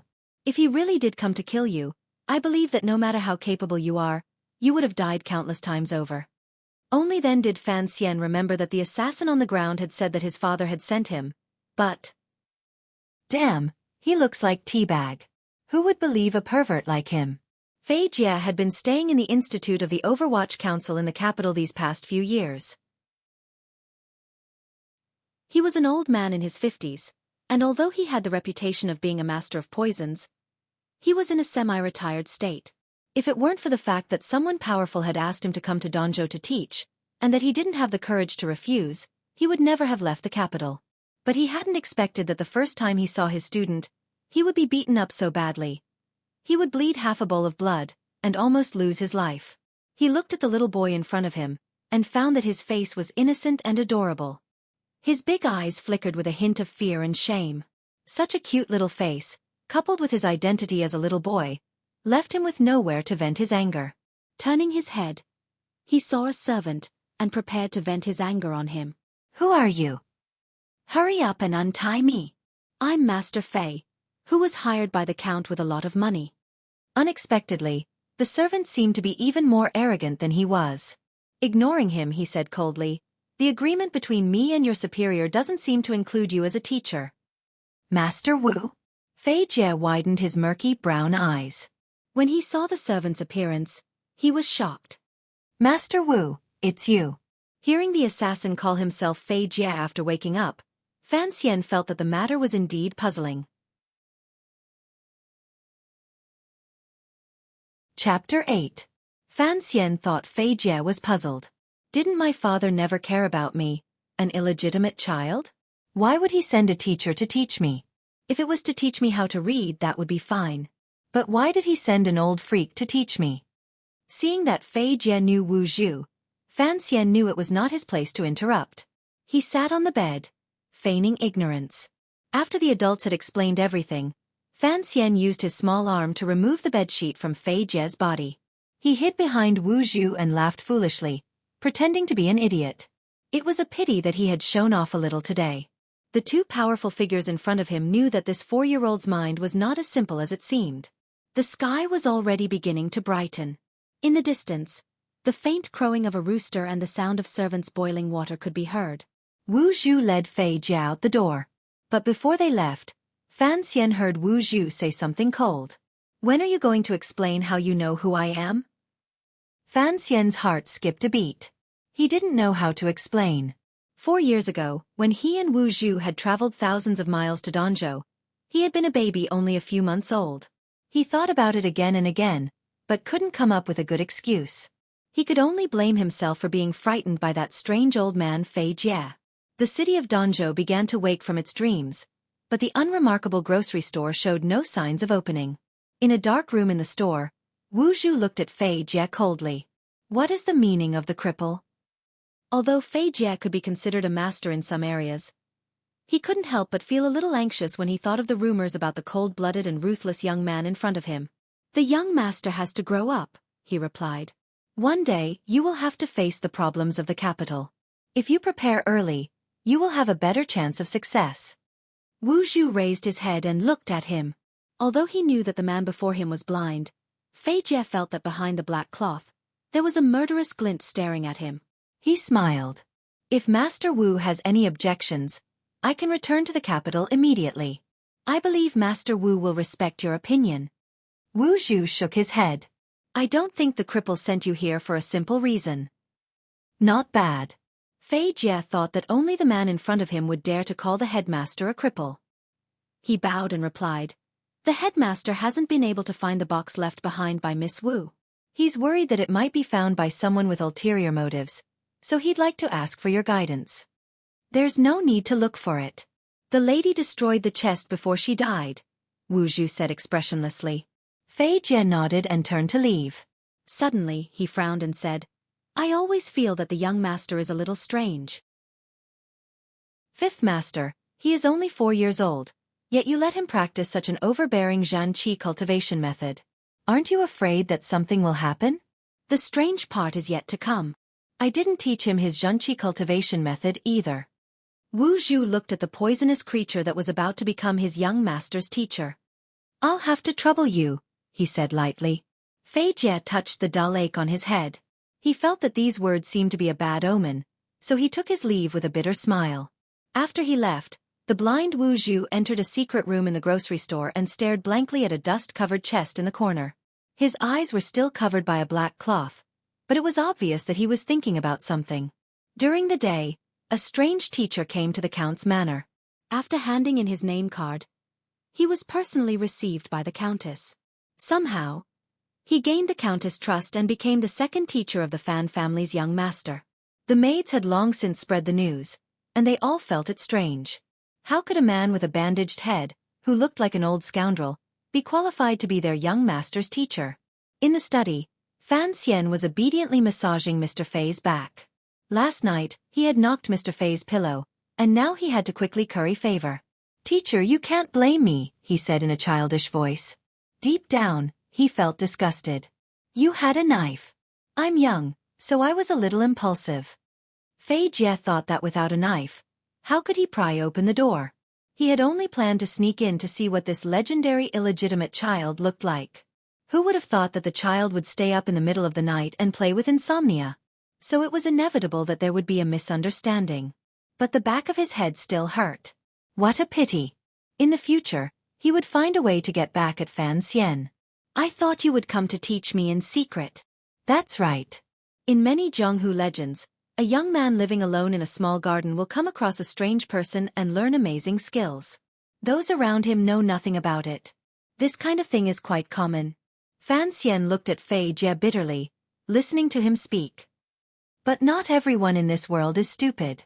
Besides, you're not my daughter-in-law, and I don't like to climb walls every day. Fei Jie's expression was not very good. He looked at the young boy in front of him. So, since I have an identity, it's better to use that identity to teach you. Fan Xian chuckled and climbed onto his lap. Teacher, do you know my father? What kind of person is he? Fei Jie's face turned green and red. He knew that the young boy in front of him was a vicious person, and yet he was still pretending to be naive. He felt completely powerless. Hearing the question, he thought for a moment before replying, The Count is a friend of my superior, so he asked me to teach you. You should call me teacher in the future. Teacher? Then what are you going to teach me? Fei Jie laughed, and a strange light flashed in his slightly brown eyes. I only know how to use poison. So I'm going to teach you how to use poison to kill people, and how not to be poisoned to death. He had thought that this would scare the little boy to tears, but Fei Jie immediately realized that the little boy in front of him was not an ordinary person, so his trick would probably be useless. Sure enough, Fan Xian's big eyes were full of excitement. His long eyelashes fluttered in a particularly interested manner. Then what are you waiting for? Do you want me to catch a few rabbits to experiment on? Rabbits won't do, so I'll use toads? Fei Jie foolishly turned around, wondering if this little boy was really only 4 years old. A few months later, about a dozen miles away from Danzhou Harbor, in the graveyard, the faint light of dawn shone down on the dark graveyard, making the land seem even more eerie and eerie. Fei Jie clasped his hands together and stood outside the graveyard, watching the young master squatting in the grave. His eyebrows trembled slightly. This time, he had used a trip as an excuse to take a few days off from the Countess of the Count's manor. She had brought Fan Xian to the graveyard to dissect corpses and study the structure of the human body. Although he knew that Fan Xian was different from the average little boy, Fei Jie saw that it only took Fan Xian a short while to get used to the gloomy atmosphere of the graveyard. He quickly steadied his mind and began dissecting the corpses in the graveyard according to what he had learned in the past month. Fei Jie himself was shocked. He had always been a professional in dealing with corpses, but he had never seen a 4-year-old boy who could face a corpse so calmly. There was a foul stench in the graveyard. A beautiful and clean little boy wearing a large mask was using his small hands to pull out a ball of sticky intestines from a half-decomposed corpse. It was a horrifying scene. Fan Xian felt that his second life was just as miserable. Chapter 9. Fan Xian took off his mask and washed his hands with clean water. He began to record the characteristics of the corpse, then analyzed the possible ailments, and recorded them in detail in a large black leather notebook provided by Fei Jie. When he was done, he stood up. His face was pale, and his long eyelashes trembled. "Teacher, is there anything else?" Fei Jie looked at him and frowned. He hadn't expected the kid to be so bold. Before he could say anything, Fan Xian couldn't hold back his nausea any longer. He ran to the bottom of the ridge and began to vomit violently. He waited until the nausea subsided, then stood back up. A trace of gentleness flashed across Fei Jie's eyes. He wondered if it was too cruel to let a 4-year-old come into contact with the most terrifying things in life. It wasn't until he saw Fan Xian vomit that Fei Jie suddenly realized that Fan Xian was truly like a child. It was not as if there was another soul hidden within him at all times. "Forget it. I'll think about it next time." Before Fei Jie could finish his sentence, he heard Fan Xian's childish voice say, "It's a pity that Danzhou Harbor is a small city. Too few people have died. Otherwise we could find a fresh corpse." Fei Jie's heart thumped. He slowly turned his head to look at Fan Xian's pure eyes. He didn't know what he was trying to see in them. After a long time he said coldly, "Why? Huh? Why aren't you afraid? Why aren't you angry at me for making you do these things?" Fei Jie was puzzled. He frowned and looked at the little boy. Fan Xian lowered his head and said respectfully, "Because you told me to poison someone so that I could observe and learn. I'm afraid, so I'd rather dig up a corpse." "So there are things in this world that you're afraid of?" "Yes." Fan Xian looked at him pitifully. "I'm only 4.5. Being young is no excuse." Fei Jie nodded, then shook his head. "You may be young, and perhaps there are some things you don't understand. But you have to know that an illegitimate child of a noble like you will face many conspiracies and harm in the years to come.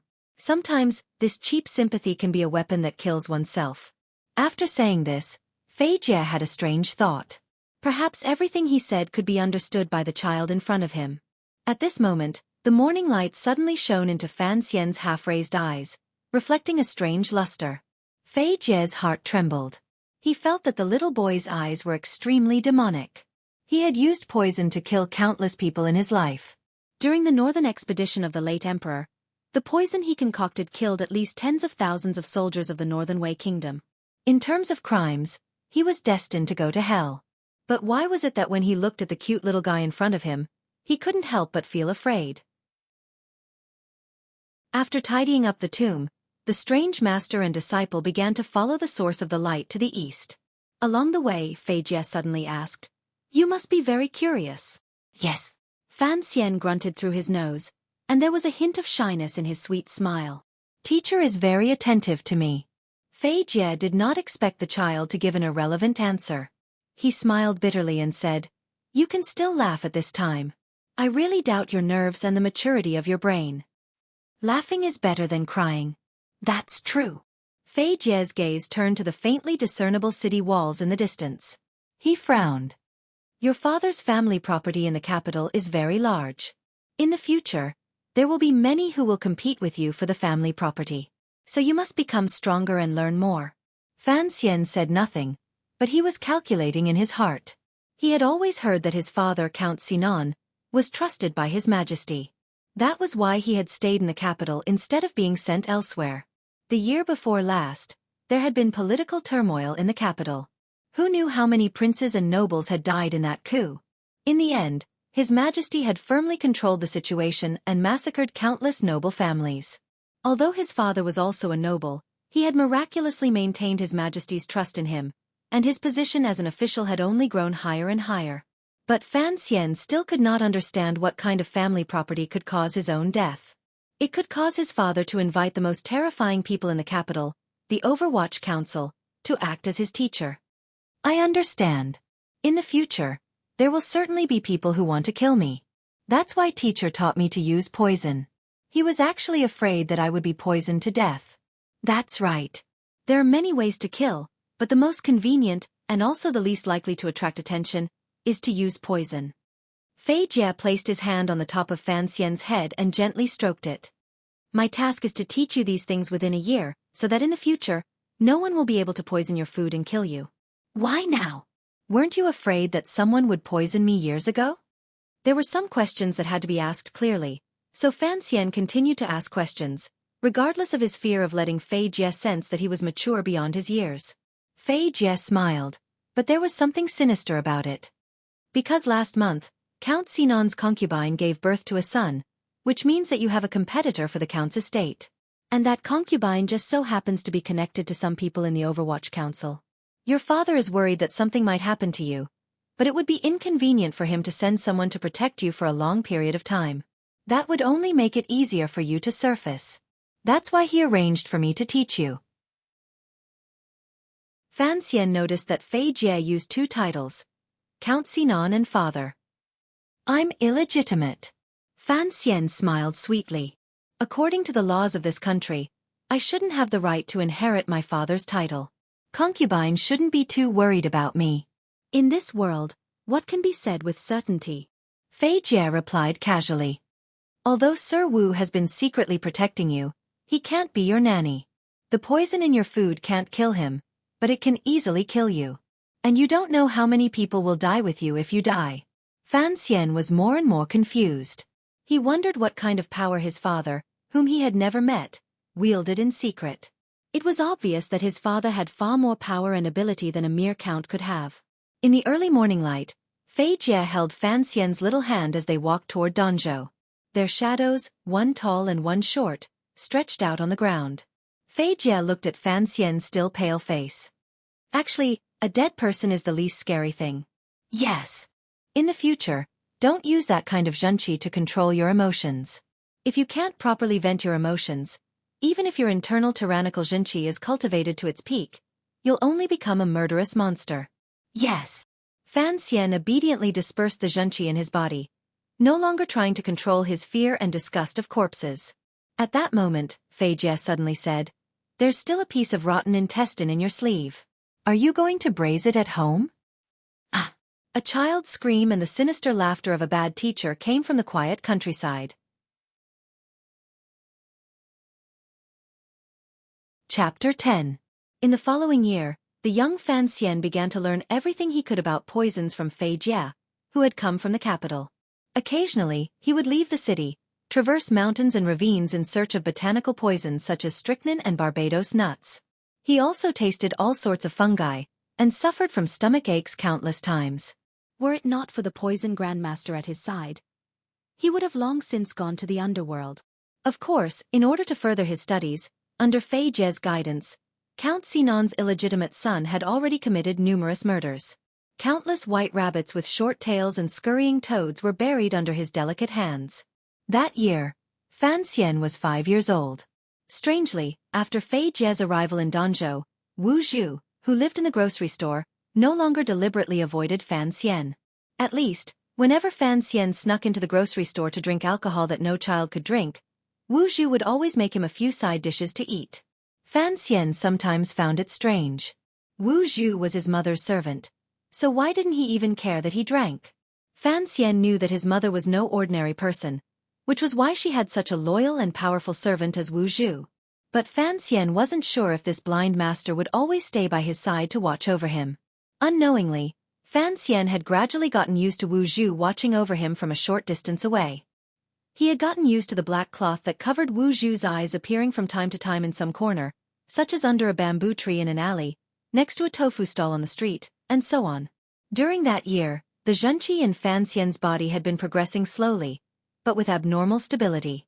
It was nearing a certain threshold, but the tyrannical zhenqi that he could accumulate in his sleep had become somewhat unstable, making his emotions faintly restless. He knew that in this still unfamiliar world, there were many unknown dangers. At least in Count Sinan's manor in the capital, there were certainly many problems that he did not understand. And as soon as he woke up, he set a goal for himself: live well, and make progress every day. Because of this great goal, in order to preserve his life, and in order to carry out his 3 great missions in the future, he was very determined to practice. And because he had been unable to move due to his previous life's myasthenia gravis, he was suddenly able to walk freely in this life. This made Fan Xian cherish this ability even more.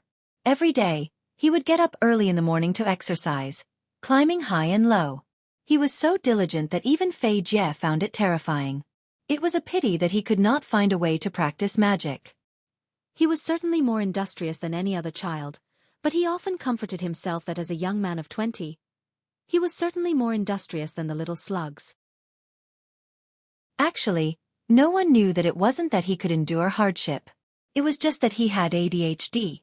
After lying in bed for more than 10 years, even the laziest person wouldn't want to lie down again. That night, Mr. Fei Jie sat alone in his room.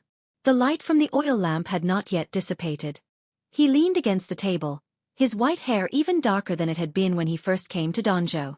Now, he was writing on a piece of white paper with a quill. There was a knock on the door. Without turning his head, Fei Jie said quietly, "Come in." Fan Xian pushed the door open and stepped over the high threshold. Rubbing his head, he approached with a chuckle. "What are you writing, teacher?" Fei Jie didn't shy away from him. He casually pushed the paper aside, turned around and asked, "What is it?" After spending a year with Count Sinan's illegitimate son, for some reason, this Overwatch Council toxicologist, who had terrorized countless officials and thieves, felt a sense of warmth in his heart. Looking at the kid, he was happy. The kid was young, but he could endure hardship, and was willing to study hard. And he didn't have the pretentious aversion to poisons that the rest of the world did. This made Fei Jie feel very comfortable. And most importantly, Fan Xian was smart and sensible.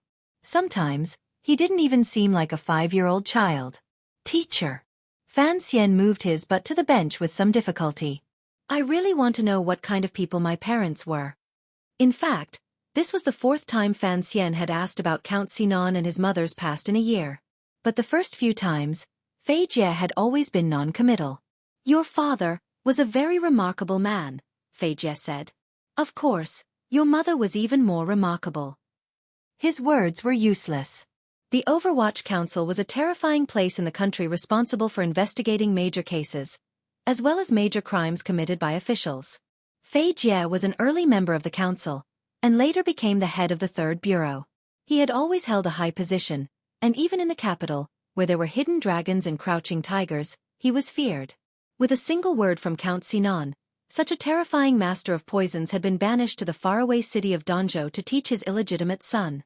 Even an idiot could tell how much power Count Sinan wielded in the capital.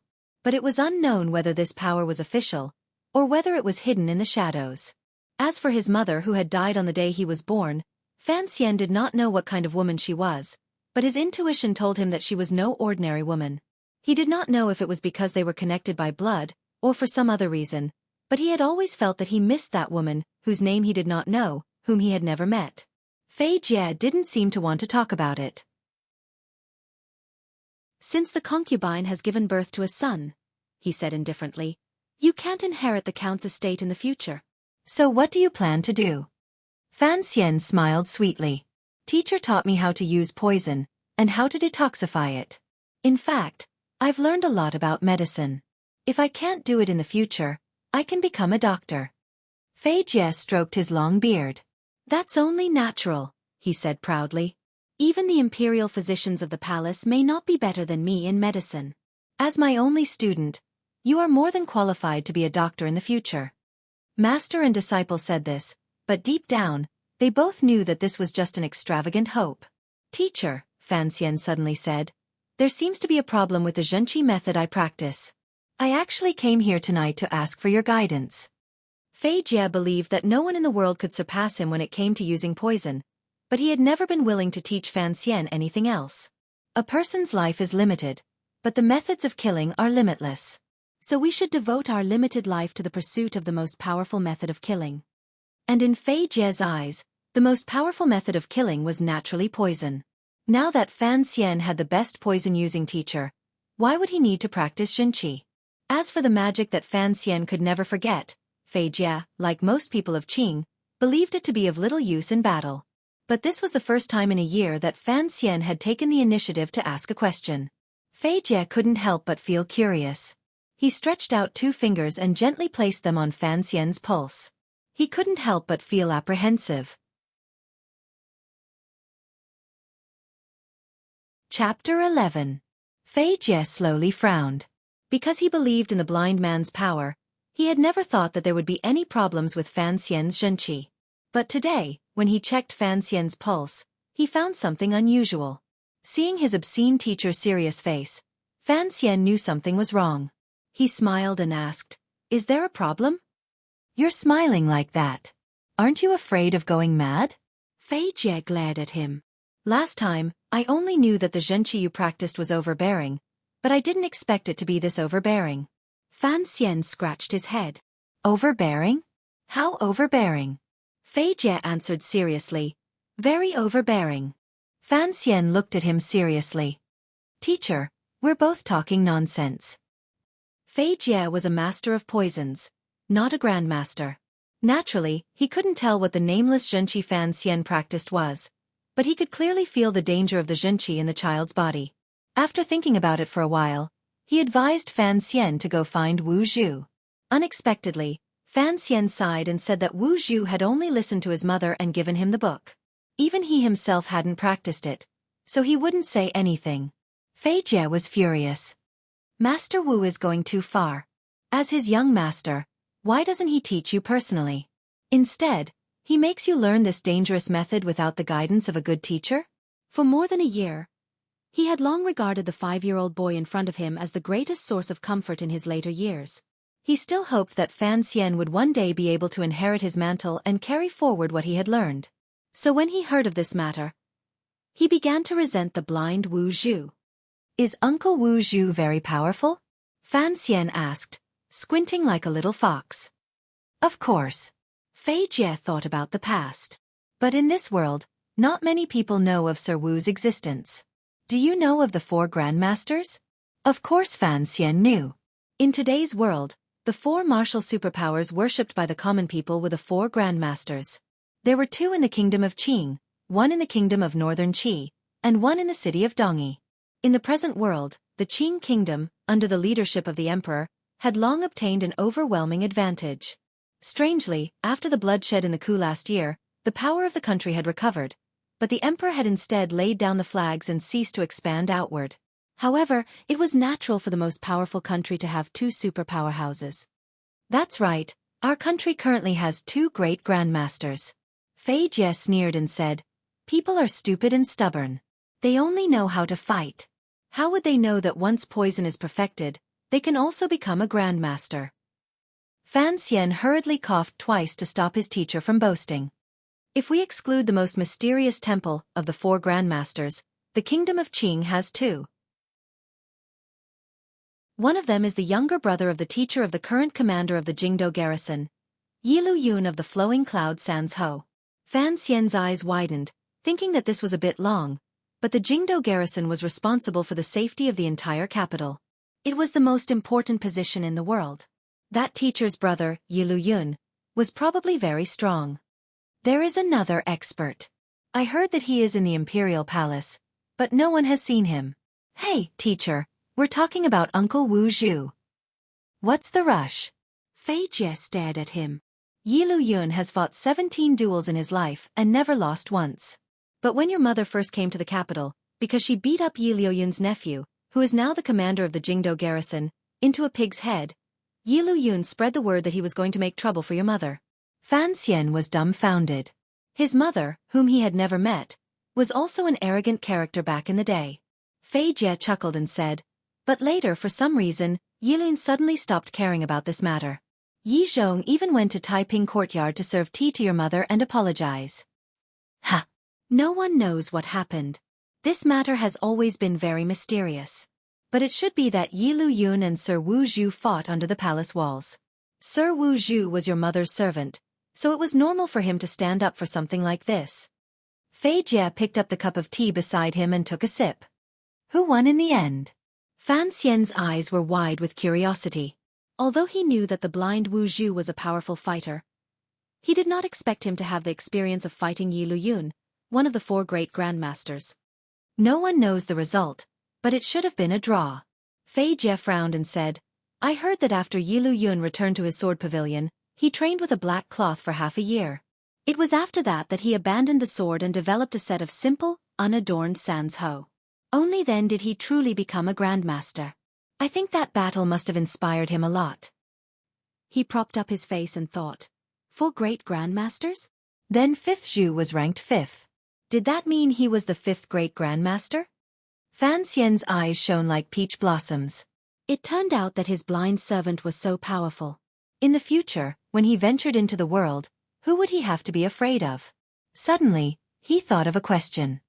Teacher, didn't you say that these things are all secrets? How did you know? Fei Jie said coldly, I am a high-ranking official of the Overwatch Council. To us, there are no secrets in this world. For some reason, Fan Xian had always been particularly interested in the powerful figures of this world. It was as if he felt that after a decade or so, he would eventually meet those people. So he opened his mouth and asked, Have you met the other 3 great grandmasters? The other master of the kingdom of Qing only exists in legends. According to analysis, he should be in the palace, but no one has actually met him. Fei Jie said, As for the peerless master of the kingdom of northern Qi, it is naturally their imperial advisor, that perverted bald Ku He. Bald. Fan Xian remembered that there was no Buddhism in this world, so naturally there were no monks. He was a monk. I heard that Ku He was an ascetic monk. He once knelt in front of the blue stone steps of the temple for 3 months, drinking only cold food and dew. For some reason, he moved the people in the temple. Just like that, he received the gift of God and became a great grandmaster. Fei Jie cursed. It seemed that he envied the ascetic monk named Ku He. One look and you could tell that the bald man was a liar. Temple. Temple. It is a temple dedicated to the gods. Teacher, you're talking nonsense again.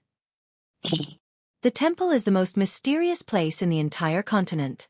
It is said that it is the place where the ancestors worship the gods. Unfortunately, other than a few extremely lucky bastards, no one has been able to find out where the temple is. So no one knows what it is like inside. Then perhaps the temple does not exist. Fei Jie hit Fan Xian's little head hard. It is one thing to mess around normally, but how can you be so disrespectful to such a holy and noble place? Fan Xian held his head and looked at his teacher in shock. First, he was shocked that his teacher, who had used poison without blinking an eye, would still maintain respect for the temple. Second, he found that he had easily accepted the 4 great grandmasters and the temple, which seemed to be a bit strange. It seemed that he really had adapted to this world.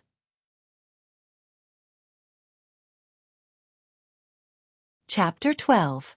Who has proof that the temple really exists? Fan Xian still retained the spirit of a modern person. Fei Jie said proudly, Imperial advisor Ku He, one of the 4 great grandmasters, was only favored by the temple and became the most powerful warrior in the land. Is that not enough proof? Perhaps Ku He took a lot of stimulants and used the temple as an excuse. Fan Xian pursed his lips.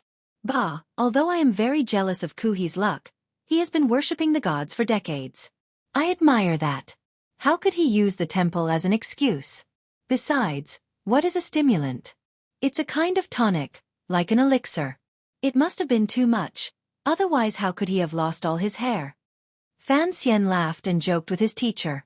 Fei Jie ignored him. The temple and the Tianmai are the same. They are both things that are recorded in ancient books. The most important part of the royal worship is the worship of the temple.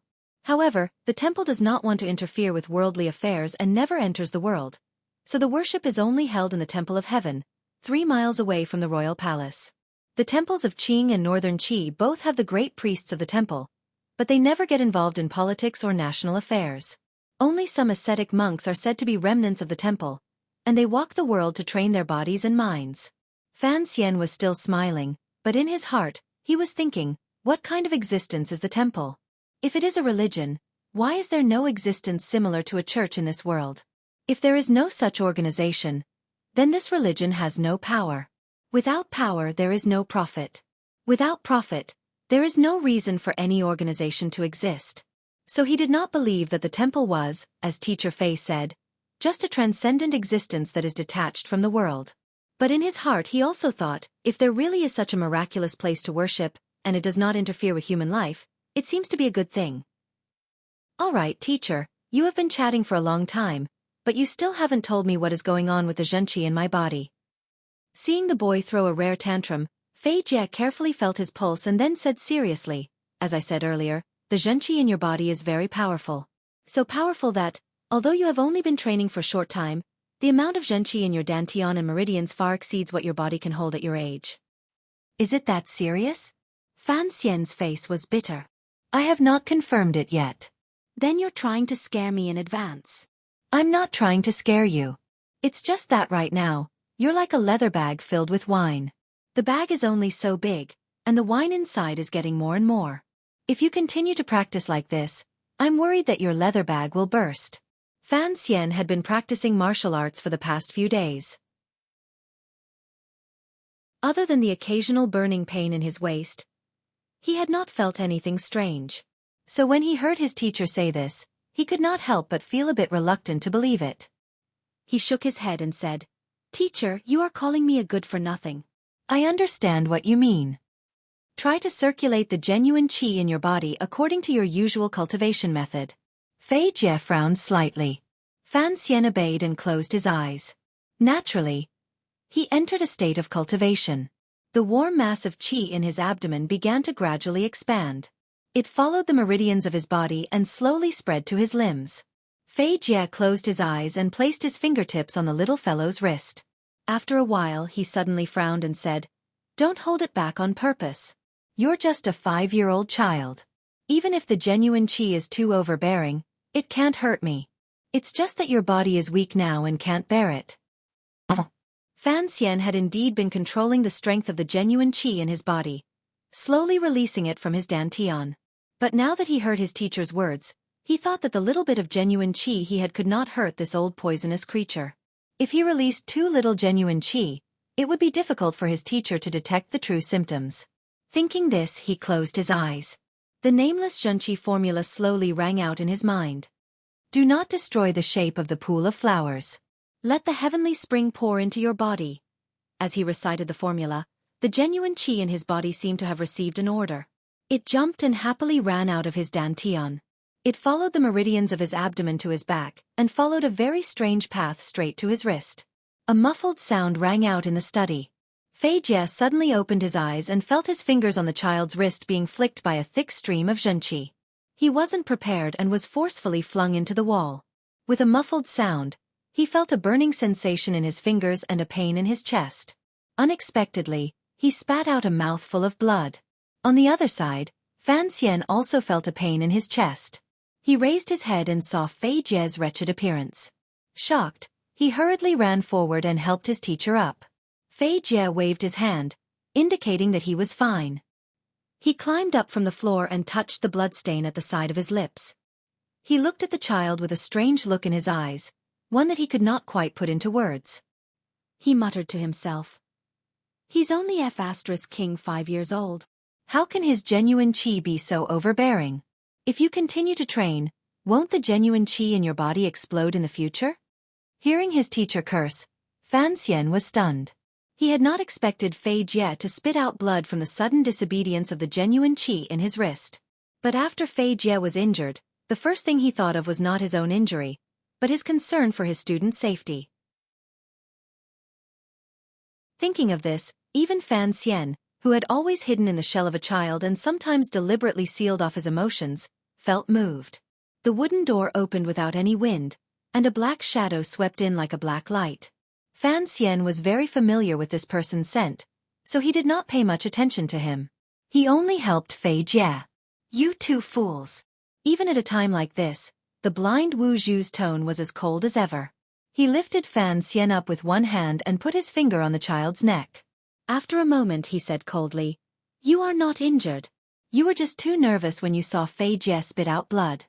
He then looked at Fei Jie and said coldly, "Fei Jie, you taught him how to use poison. I trust your ability, but the lady once said that your level of martial arts is the weakest of the 8 bureaus of the capital. Since this is something I left for the young master, it would be best if you did not say anything." In Danzhou City, Fei Jie seemed to be a very unremarkable and somewhat wretched teacher. But in the capital, he was a very powerful figure. Now that he was injured, Although he had been careless, Wu Zhu's words made him feel ashamed. Furthermore, he was worried that Fan Xian, who was only 5 years old, would begin to practice such an overbearing method. His face gradually darkened.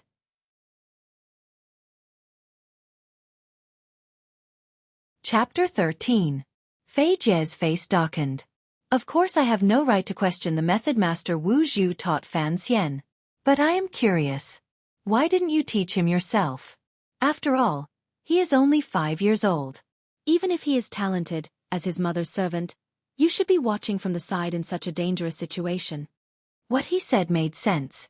Since Wu Zhu had left this nameless Xueqi formula next to Fan Xian's swaddling clothes, he had a duty to ensure that Fan Xian would not have any problems practicing it. Fan Xian looked at Wu Zhu awkwardly, but his eyes were fixed on the black cloth that covered Wu Zhu's eyes. Wu Zhu slowly opened his mouth. I didn't leave this for the young master. The young lady left it for him. Mechanical. Fei Jie didn't want to offend this blind man, but now he had to be ruthless. Your cultivation is so high. Just a few words of advice and Fan Xian wouldn't have to practice so dangerously. Wu Zhu paused, then suddenly said, I have never practiced Xueqi. Having said that, he turned and left, leaving the stupefied master and disciple in the room. What did he just say? He said he had never practiced Xueqi, and the 2 words he said seemed to have gone through a lot. Fei Jie looked at Fan Xian, who was pretending to be mature, and he was filled with anger. He couldn't figure out where this 5-year-old kid had learned to say such dry, witty things. It is hard to imagine that someone without internal energy could fight Lu Yun San's Ho, one of the 4 great grandmasters, to a draw. Although Yi Lu Yun was still using a sword at the time, he had not mastered the San's Ho. Teacher. Fan Xian asked respectfully, can a person without internal Xueqi be as powerful as Uncle Wu Zhu? Fei Jie frowned and thought for a moment. Only if his every movement was terrifyingly precise could he use the iron rod in his hand and stab it into his opponent's vitals before they could react. Fan Xian remembered the night when he had first arrived in this world. The blind young man had carried him on his back and held a dripping iron rod in his hand. However, this kind of speed and power shouldn't be something a human can achieve. Fei Jie shook his head and suddenly coughed twice. He hurriedly sat down at the desk and looked at Fan Xian seriously. Kid, if you don't have to practice this martial art, it's best if you don't. With what I've taught you, I can guarantee that in the future, only others will be afraid of you. I will think about it, teacher, Fan Xian replied maturely. Fei Jie thought for a moment, then went to the bedside and fetched a small medicine pouch. He handed it to Fan Xian. Take it. This medicine is very expensive. If in the future your training goes awry, remember to take one, and drink it with plenty of water. Fan Xian held the pouch in his hand. He knew that this medicine must be very precious. He nodded. Thank you for the medicine, master. Fei Jie smiled and looked at the child in front of him who was like a little adult. He suddenly said, Is it strange? I was clearly forced by your father to come to Danzhou to teach you. Why am I still so good to you now? Fan Xian did not open his mouth to speak. He only looked at him with a grateful expression. Fei Jie smiled and shook his head. He patted Fan Xian's head. Perhaps I'm getting old. To be able to teach such a clever student like you is something to be happy about. For now, don't think about the Count's manor in the capital, Fei Jie said seriously. Although you are still young, I hope you remember what I'm about to say. Seeing that his teacher was being serious, Fan Xian quickly stood up and listened. The affairs of your family are far more complicated than you can imagine. It involves not only your own survival, but also the lives of many others. So you must be careful. In the years before you grow up, you must learn to protect yourself. That way, in the future you will have the power to protect others. In the future, who will I protect? Fan Xian was a little confused. Fei Jie smiled and pointed at his nose. For example, people like me, who are already inextricably linked to you. Fan Xian nodded, not really understanding. In his heart, he thought that this matter really was quite complicated. He had lived 2 lives, and he still couldn't understand what these old comrades were playing at. All right, go back to your room. Remember to take care of yourself. It's best if you don't practice that evil tyrannical kung fu. Fan Xian obediently returned to his room. As soon as he entered, He saw Wu Zhu sitting quietly in a corner. There was no light, and it was gloomy. The black cloth covering his eyes was even thicker than the darkness of the night, like ink. "Uncle." Fan Xian bowed his head in greeting. Wu Zhu's voice came from the corner. It was flat and clear. The book is divided into 2 volumes. The first volume is called Tyrannical, and the second volume has no name. This is the book the lady left for you. So when you were young, I kept it by your side. I have never practiced these martial arts, so I cannot teach you. But I believe that since it is called the Tyrannical volume, it is normal for it to be a bit tyrannical. If there is a problem with it, it is your own problem. Having said this, the black cloth disappeared from Fan Xian's eyes. What a simple and crude explanation. What an indifferent and strange person. Fan Xian sighed and climbed into bed. From a secret compartment, he took out the nameless book, calculating in his heart. Actually, in the process of practicing martial arts, he had discovered that after the zhenqi filled his dantian, it did not flow through his meridians as he wished.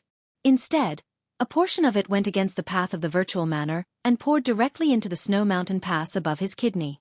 The snow mountain pass passed through the spine. Whether it was in his previous life or this one, Fan Xian knew that the nerves there led directly to the brain. It was the most important part of the human body. The slightest carelessness could cripple a person and leave him bedridden. But Fan Xian's daily afternoon naps and meditation, and the tyrannical zhenqi in his body passed through the snow mountain pass in his lower back, would become much calmer. The feeling of irritation would also disappear. Instead, he would feel completely comfortable, like eating ice cream in summer. Since he was 1, he had been practicing like this. Could it be that he had been practicing it wrong from the beginning? Fan Xian did not have the confidence to walk a crooked path on the road of martial arts in this world, but he was like a person who drank a dove to quench his thirst. He could no longer break free from the shackles of this happiness. If he stopped practicing now, the tyrannical zhenqi in his body would one day break through his stinky skin. The blind Wu Zhu said that if he could not practice it, it was Fan Xian's own problem. But now Fan Xian was thinking, to practice or not to practice, that was the real question.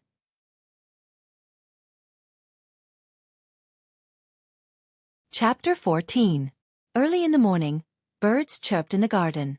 The maids and servants in the mansion finished cleaning and began to prepare breakfast. Now that Count Sinon's daughter, Fan Ruoruo, had returned to the capital, there was only 1 master and a half left in the manor. After everything was done, the head maid, Donger, went to wake Fan Xian up. She was shocked to see Fan Xian, thinking that he was seriously ill. She hurriedly went to fetch a doctor, but when the doctor arrived, he took his pulse and said that there was nothing wrong with him. It was just that he had eaten something recently that made him a little hot. He wrote a few prescriptions for him to recuperate, then took the money and left. Ever since Fei Jie had arrived at the Count's manor, the teacher, who had been a fan of ancient literature, had quietly left. As the morning breeze blew in, Fei Jie looked at the little boy in front of him, who had 2 dark circles under his eyes. He laughed shrilly. People say that young people are like the rising sun, ignorant of the sorrows of the world. What have you been up to? You can't even sleep well, and you even have to call a doctor. Fan Xian had thought about it all night, but he still hadn't decided whether or not he should cultivate the zhenqi in his body. Although his nature was to practice this nameless martial art as a form of entertainment, when it came to matters of life and death, he naturally had to be careful. Having slept too little, he was already in a trance. When he heard Teacher Fei say that he didn't know the sorrows of the world, he unconsciously groaned. Young people don't know the sorrows of the world, and love to go up. Love to go up, and for the sake of new words, talk about sorrows. Now that he knows the sorrows of the world, he stops talking. He stops talking, only to realize that it's a cool autumn day. The study was suddenly quiet, and not a sound could be heard for a long time. Fan Xian pushed his sleepy eyelids open and yawned. Teacher, I slept too late last night. Don't be angry. Fei Jie looked at him and unconsciously reached out to stroke his beard. Unexpectedly, he was still holding the quill in his hand, and when it struck his chin, the pain woke him up. Just now. Those words. Who wrote them? He asked. Poor old Xin. Fan Xian didn't even think about it and directly said Xin Qiji's name.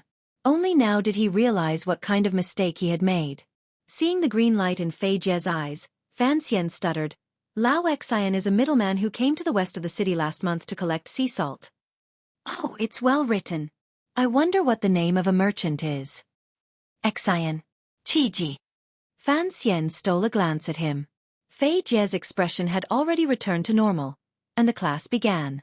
Apart from the introduction to biological poisons, he also had to teach other subjects, so the teaching task was a little heavy. After lunch and returning to his bedroom, Fan Xian finally began to face that complicated question.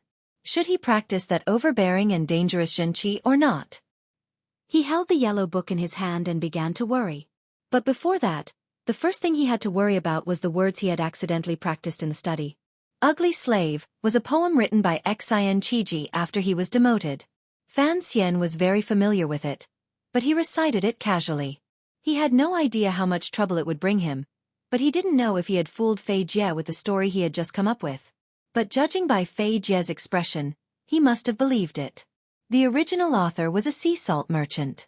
Fan Xian wasn't a clean freak, and he didn't think it was disgusting to plagiarize the works of others. In his opinion, since these poems were things that only he knew, it would be a waste if he didn't make use of them. In the first few years after he came to this world, he had enough time to think about how to survive in this world.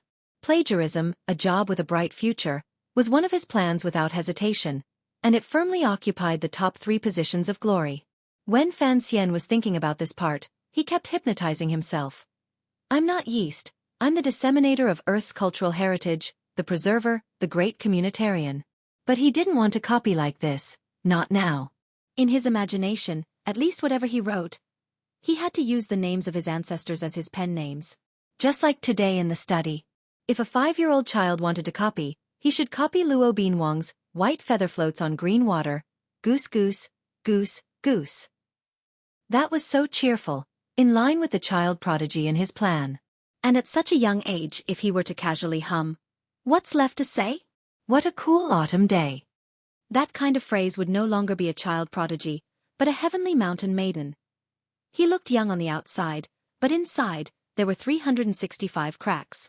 Each crack had the 4 words, spring, summer, autumn, and winter written on it. As Fan Xian thought about these trivial matters, he followed his biological clock, which had been as stable as a mountain, and fell into a deep sleep. In his dreams, he began to meditate and practice the Xueqi that Fei Jie saw as incomparably dangerous and tyrannical. It was from this day on that Fan Xian accepted his fate. Since sleeping was practice, then he would practice. He would think about it when he actually exploded. While Fan Xian was taking his afternoon nap, Fei Jie was in his room writing the letter he hadn't finished the night before. There were a few lines of dried handwriting on the paper, probably left over from last night. This child is more beautiful than others, more courageous than others, more intelligent than others, more determined than others, and more mature than others. If all the 5-year-old boys in the kingdom of Qing were to stand together, he would certainly hide at the back of the crowd, but he would also be the fastest to be discovered. Judging from this year's interaction, he is the most suitable person to inherit Master's family property. It's a pity that his identity is the biggest problem. The writing ended here. It was at this point that Fan Xian began to ask him about Xueqi. Fei Jie sighed and thought of the lines he had heard Fan Xian recite in the study that morning. He composed himself and continued to write on the paper. I want to say something, but don't stop. It's a cool autumn day. In recent years, ancient literature has been declining, and modern literature has taken over. It's hard to believe that this came from the mouth of a 5-year-old boy, and it's hard to believe that it was written by a merchant. Furthermore, when the young master replied, there was a hint of panic in his eyes. This is something I have rarely seen in our year of interaction. The biggest problem is that I have been with him every day, and I don't even know when Xian Qiji secretly met with him. At the end of the letter, he solemnly wrote, "Have the people of Dongshan Road investigate who that sea salt merchant named Xian Qiji is, and why he was in contact with the young master." Why did the young master panic because of these words? This is an urgent matter. Do it quickly.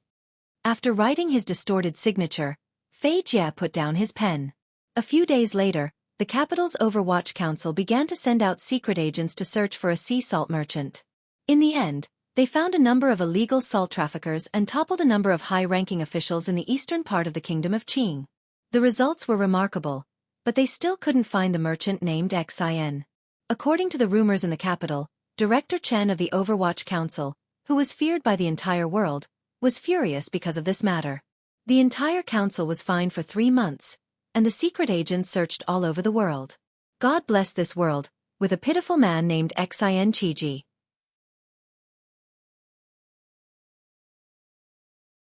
Chapter 15.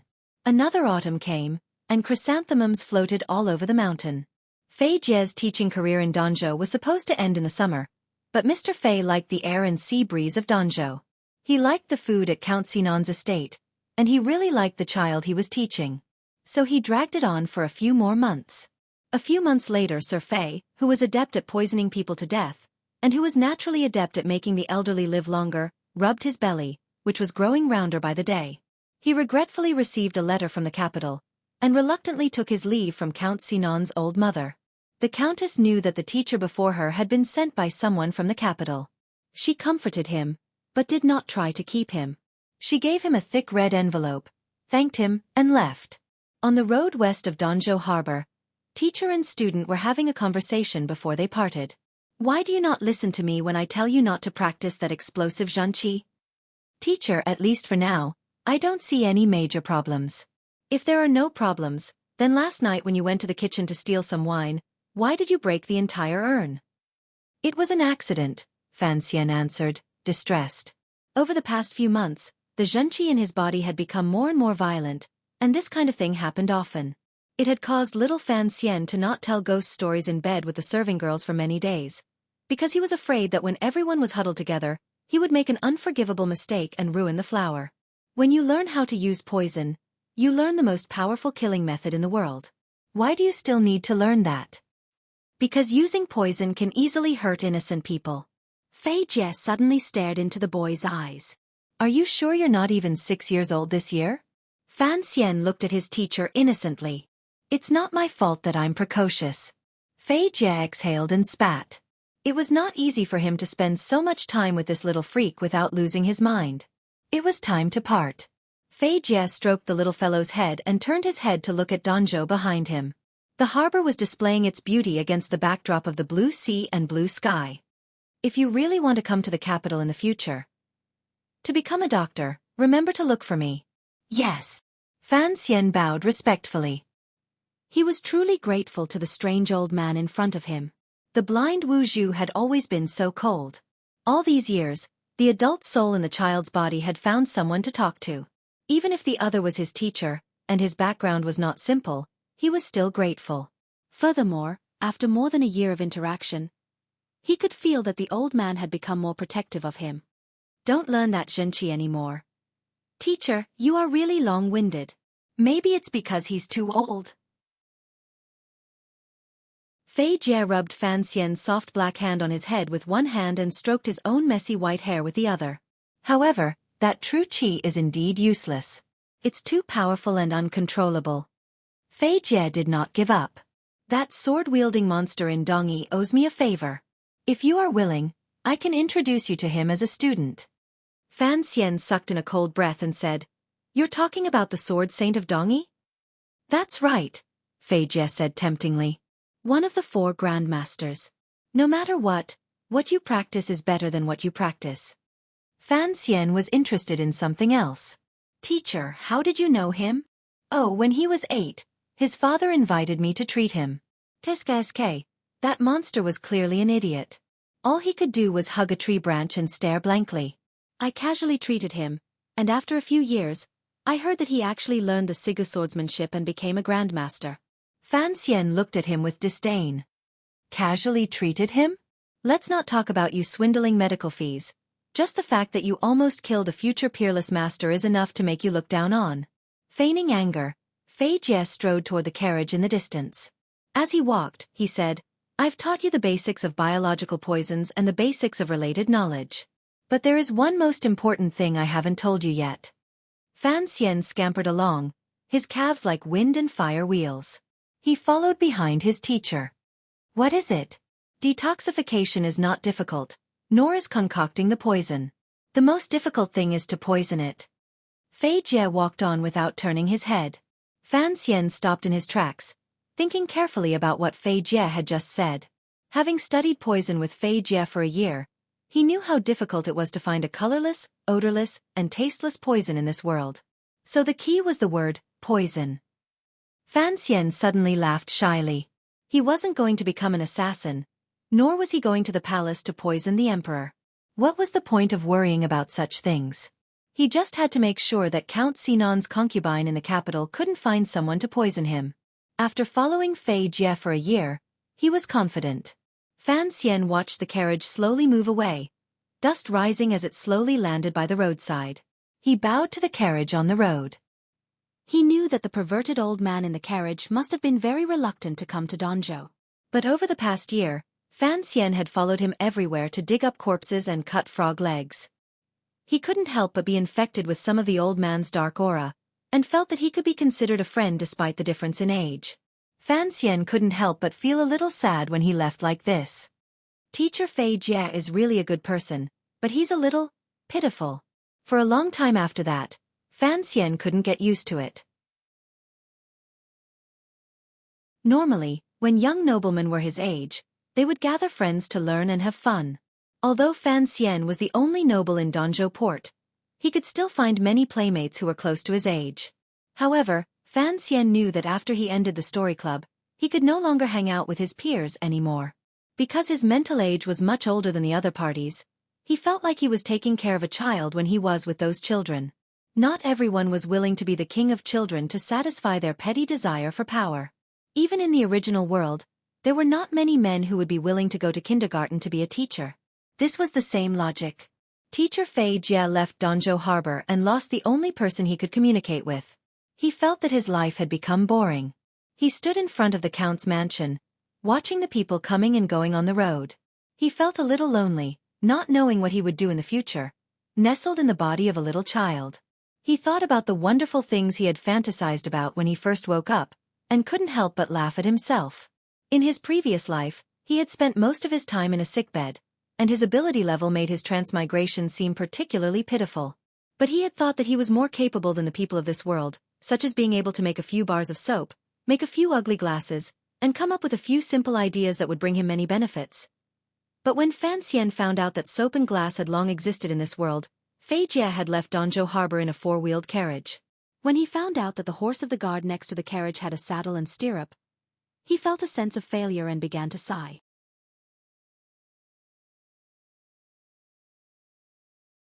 Chapter 16.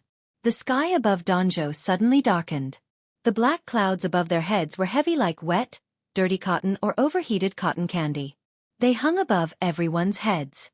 But the people who lived by the sea were used to this kind of weather. They knew that there was still a long time before it started to rain, so they didn't panic. It wasn't like years ago, when Count Sinan's beautiful illegitimate son liked to run to the rooftops of the manor's courtyards and yell to the whole city, "It's going to rain. Everyone, put away your clothes." Young Master Fan, why don't you tell everyone to put away their clothes? On the only main street in Danzhou harbor, there were food and trinkets everywhere. The peddlers looked at the handsome boy walking through the crowd and joked. Fan Xian smiled shyly and didn't say anything. He held the hand of a serving girl and walked into the manor, holding a piece of tofu in his other hand. Everyone knew that this illegitimate son of Count Sinan was different from other young nobles. He liked to help the servants, especially the serving girls. They were used to it, so they weren't surprised. It had been nearly 6 years since Fei Jie left Danzhou, and Fan Xian had grown into a calm and beautiful young boy. Returning to the manor, Fan Xian asked the servants to take the tofu to the kitchen, then paid his respects to the ill countess and tucked a piece of paper into his clothes. Only then did he return to his study. He took out the letter from his sister in the capital and placed it next to the paper. The expression on his face suddenly became interesting. This year, the emperor of the kingdom of Qing had surprised everyone by changing the Qing calendar. The name of the year was the same as the name of the country. Although the civil officials and nobles in the capital didn't dare to express any opinions, they would always mutter a few words in a corner where no one was around. This was especially true for the pedantic literati. Whether it was the modern or the ancient literati, the old masters of the National Academy of Education or the novelists who ate porridge, they all began to voice their opinions in the articles submitted to the 8th Bureau of the Overwatch Council for review. After the change of the Qing calendar came the implementation of new policies. But the new policies seemed to be nothing new. They only regulated the governance of the officials.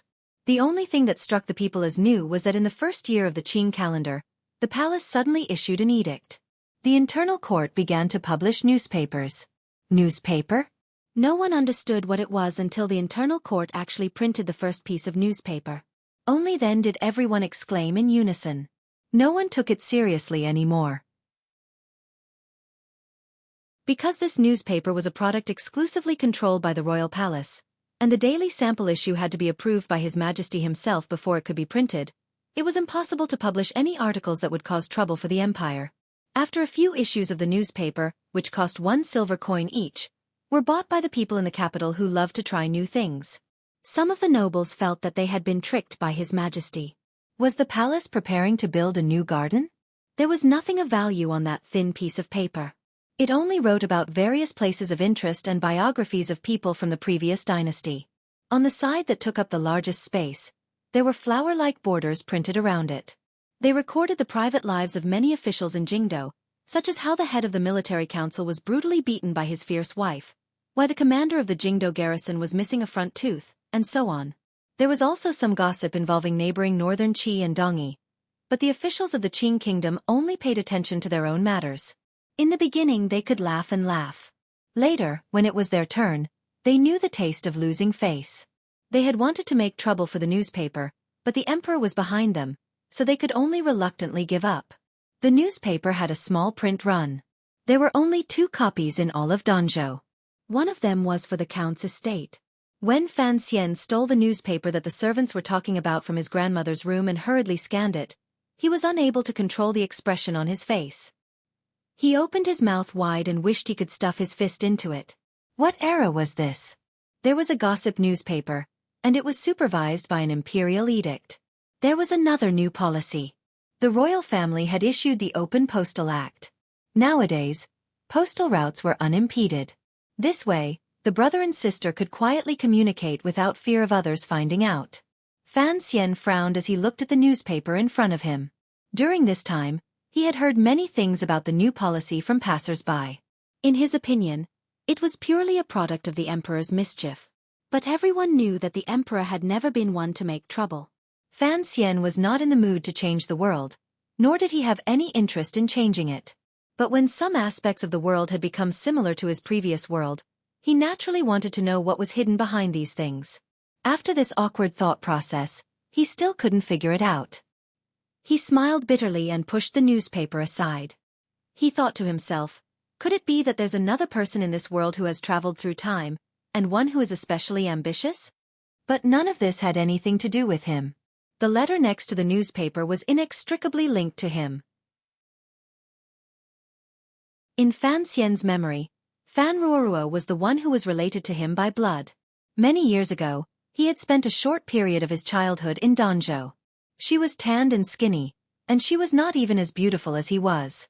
He hadn't seen her for many years, and he didn't know what she looked like now. Had the sparse yellow hair on her head turned black? Had she become prettier? Fan Xian had even forgotten whether his sister should be called Fan Ruo or Fan Ruoruo. I really am not a good brother, he thought self-mockingly. Even though he had a strange soul that had lived 2 lives in his body, he was still that girl's brother in his blood, so he did not care much for her. 2 years ago, when Fan Ruoruo started school, she often sent letters from school to Danzhou City. Fan Xian, on the other hand, spent every day practicing his powerful Xueqi, receiving hard training from the blind Wu Zhu, and revising the book on toxicology left behind by Fei Jie, rarely replied. Fan Ruoruo should have been 10 years old this year. Perhaps it was because of the horror stories she had read in her childhood, but for some reason, the young lady of the Count's manor was very dependent on her distant brother. She often sent letters to ask after him. In the first half of the year, her letters often expressed her longing for her grandmother and memories of her life in Danzhou. In the second half of the year, her letters only occasionally talked about family matters, and most of them talked about the boring days in the capital. Fan Xian's finger lightly brushed across the letter, his beautiful face slightly worried. The letter was written in his sister's slightly immature handwriting. She wrote about her recent life in the capital, and how she had entered a school that only girls from noble families could attend. Everything seemed to fit the trajectory that everyone like her should follow.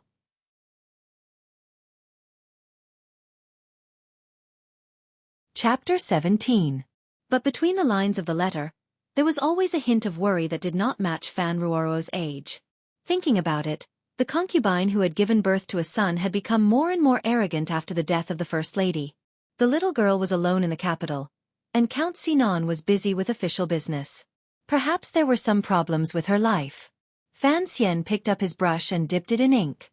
After a moment's thought, he began to write. In the letter he was very vague. He wanted his sister to spend more time with Count Sinon, and to appear weak and lovely in front of their father. She should never complain, but she should occasionally show her hidden bitterness. The second step was to show off her strength in front of the concubine and her arrogant younger brother.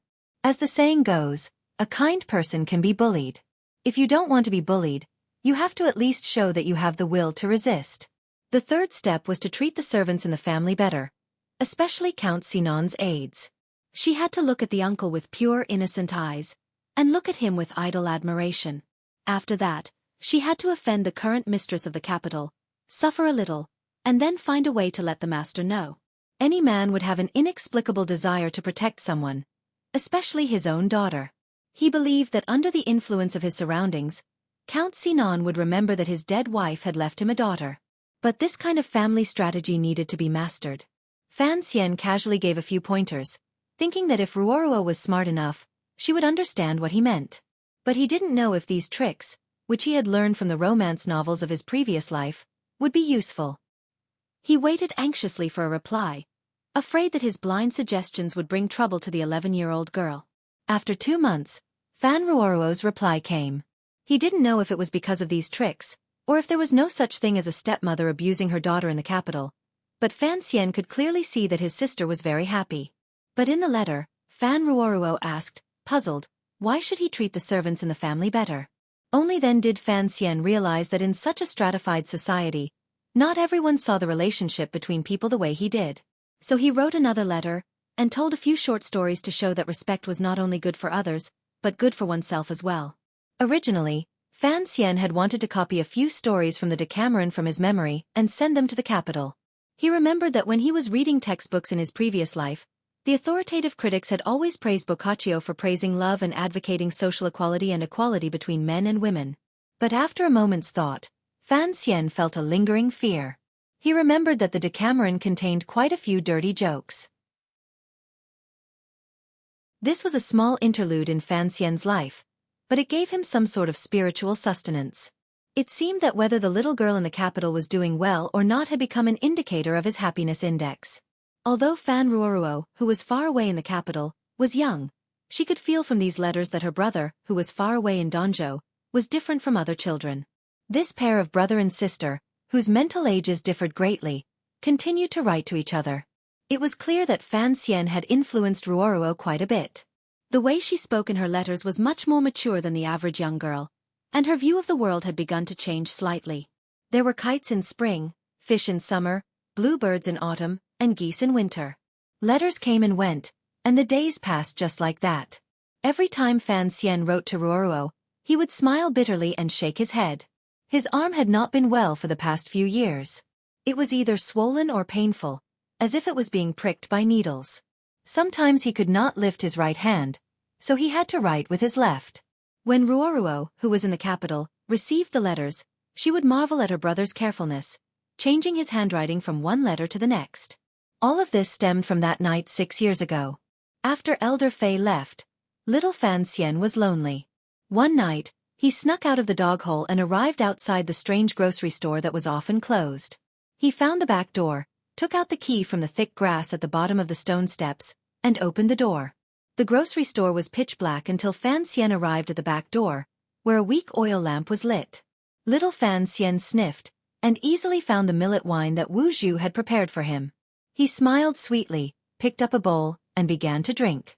Wu Zhu did not drink, and Fan Xian had never even seen him eat, so he was used to it.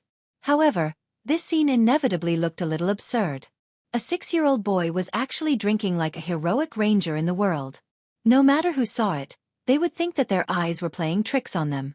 But Wu Zhu allowed Fan Xian to drink as he pleased, never showing any intention of stopping him. He even began to prepare a few cold dishes for Fan Xian to accompany his drink. Although he was drinking millet wine, Drinking too much would still make him feel a little dizzy.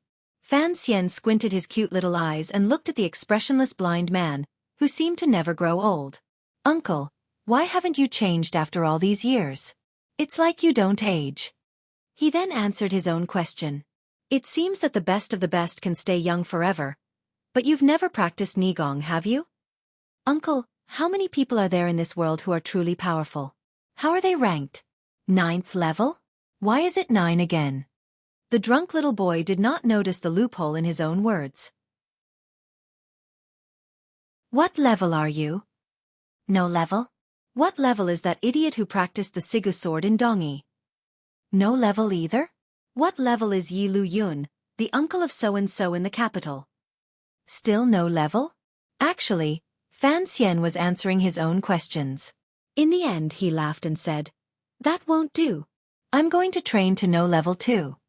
The blind Wu Zhu's hands were slowly and firmly cutting the radish. His knife was fast, but the blade would retract as soon as it touched the wooden board. His precision was terrifying, and the radish that was cut out looked as if it had been measured with a tool. There was not the slightest difference, and the crystal-clear pieces of radish lay on the chopping board. It was a beautiful sight. Wu Zhu raised his head, hesitated for a moment, then walked to Fan Xian's side and put the kitchen knife in his hand.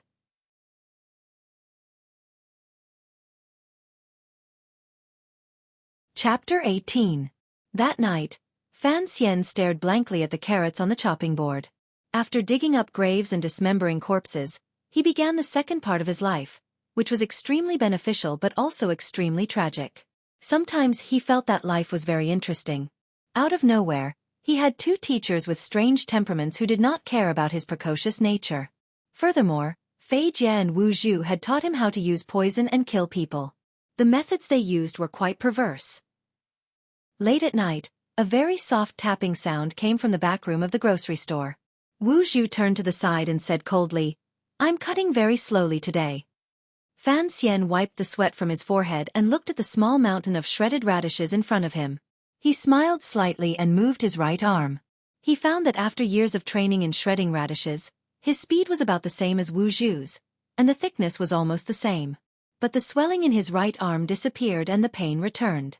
Up to this day, the shredded carrots still made noises. Fan Xian knew that he was still far from Wu Zhu's level of control. Although he did not understand how shredded carrots could help his training in martial arts, when he thought of how Wu Zhu was able to fight against the 4 great grandmasters, Fan Xian felt that the shredded carrots were very tasty. It felt like he was cutting a jazz drum. Of course, the training he received from Wu Zhu was not limited to this. There was also the horse stance and the cliché of climbing cliffs. But Wu Zhu's training requirements were too abnormal. He squatted until he could not squat on the toilet, chopped vegetables until his hands cramped, and ran until he could not wake up. The most painful thing was that every 3 days, Wu Zhu would train with him in a remote place outside Danzhou Harbor. Or rather, it was the peerless blind Wu Zhu violently beating Fan Xian, an underage child. It was a tragic childhood filled with blood and tears. According to Wu Zhu, this was how the lady had trained her subordinates. Fan Xian was having a headache over these 3 major principles. The so-called 3 major principles referred to starting from the difficult, strict, and practical requirements, and carrying out large amounts of exercise. In Fan Xian's previous life, this was the most useful method for Chinese athletes to sweep away gold medals. But Fan Xian still did all of this with a shy smile on his face. On the surface, it was because he kept his promise, but in reality, it was because his wisdom far surpassed his age that he knew that all of this would be of great benefit to him. The nameless and domineering Xueqi in his body had become more and more violent in the past few years. Although it was outside of his dantian and contained by the snow mountain at the back of his waist, his undeveloped body still could not withstand the invasion of the Xueqi in his meridians. Often, the Xueqi would overflow, and every time this happened, there would always be furniture around him that would suffer. If he allowed this situation to continue, there would come a day when the speed at which his Xueqi accumulated would exceed the speed at which his meridians matured, causing his body to explode and he would die. What he did not expect was that the blind man Wu Zhu did not have any way to tame the violent Xueqi in his body. All he did was train his body and adjust his bodily functions to an optimal state. Then, he used the method of slicing radishes to train his mind. He was not impatient or impatient. Over the years, His control over his Xueqi had become much more stable. When it came to death, none of the living people in this world had as much experience as Fan Xian. Thus, no one was more afraid of death than him and treasured life more. So when he found out that Wu Zhu's training was very helpful in helping him overcome the side effects of the tyrannical scroll, he quietly persevered. Fan Xian thought about it later, and understood the hidden meaning behind Wu Zhu's actions. If the Xueqi was a fire, and he was the furnace, then training his muscles was the same as building a sturdy furnace. Training his mind and spirit was the same as opening a small hole in the furnace, effectively controlling the strength of the fire. As for being hammered by Wu Zhu every day, Fan Xian could only explain it to himself. This was the three aspects and one great part of the three aspects and one great. But it really hurt. Early in the morning, Fan Xian woke up in bed. He rubbed his numb eyes and climbed out of bed. He jumped into the servant girl's blanket and sniffed the lingering fragrance of her body. He pursed his lips and was very satisfied. The servant girl, Xueqi, was combing her hair. Noticing that he had woken up, she smiled and walked over to her bed. She pulled out the boy, who was twisting her blanket like an octopus. She didn't have time to comb her hair, so she just gathered it up and got up to prepare hot water for a morning bath. Fan Xian climbed out of the blanket and sat down on the cotton pillow he had made for Xueqi. He lifted up his pants and looked inside. He was reciting his favorite drinking game from his previous life, before the onset of the disease. He used his right hand to gesture rock paper scissors. Who's lewd? I'm lewd. Who's lewd? You're lewd. He finally raised his eyebrows and looked inside his pants. I'm lewd, he said to himself. You don't have the ability to be lewd.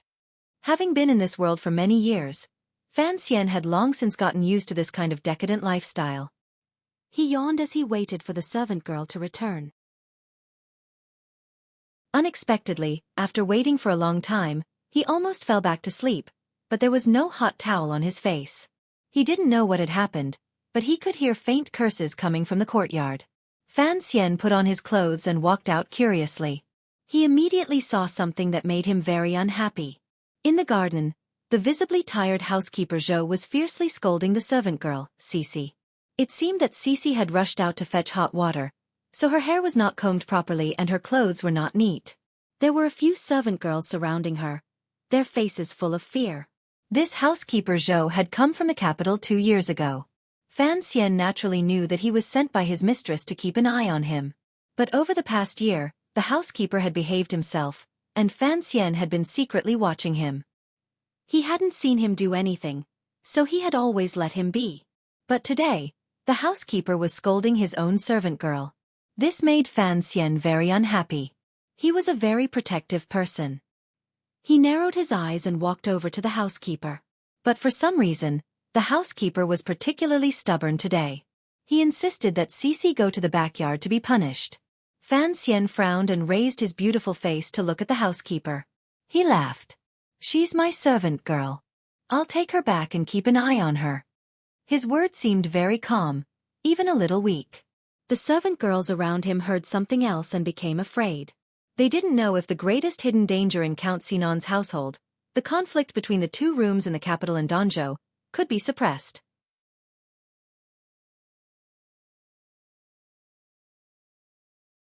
Chapter 19. For some reason, housekeeper Zhou seemed a little arrogant today. With a fake smile he said, "Young master, the countess says I can still manage the affairs of the manor." Housekeeper Zhou had deliberately lengthened the way he addressed Fan Xian, and the disrespect in his tone was obvious. Fan Xian smiled at the contempt in the housekeeper's eyes. Although he had never felt sorry for himself because of his status as an illegitimate child, it was rare to see someone look at him like this, and he couldn't help but feel a little uncomfortable. Seeing that things were not going well, a clever servant girl sneaked away to find the countess. The other maids and servants were watching the scene nervously. Although there were 2 branches, everyone knew that young Master Fan Xian's status was not very honorable. Moreover, the Danzhou Manor's resources had all come from the capital, from the hands of the second wife. It was because of this that the second wife's trusted aide, housekeeper Zhou, dared to be so disrespectful to the young master. After all, in everyone's minds, the heir to Count Sinan's vast family fortune could only be the young master of the capital, not the adorable 12-year-old before them. Although the servants had always respected and loved Fan Xian, at a time like this, no one dared to take the risk of offending the second wife by taking Fan Xian's side. Only Fan Xian's personal maid, Cece, held Fan Xian's hand tightly. Fan Xian was well aware of the servants' concerns.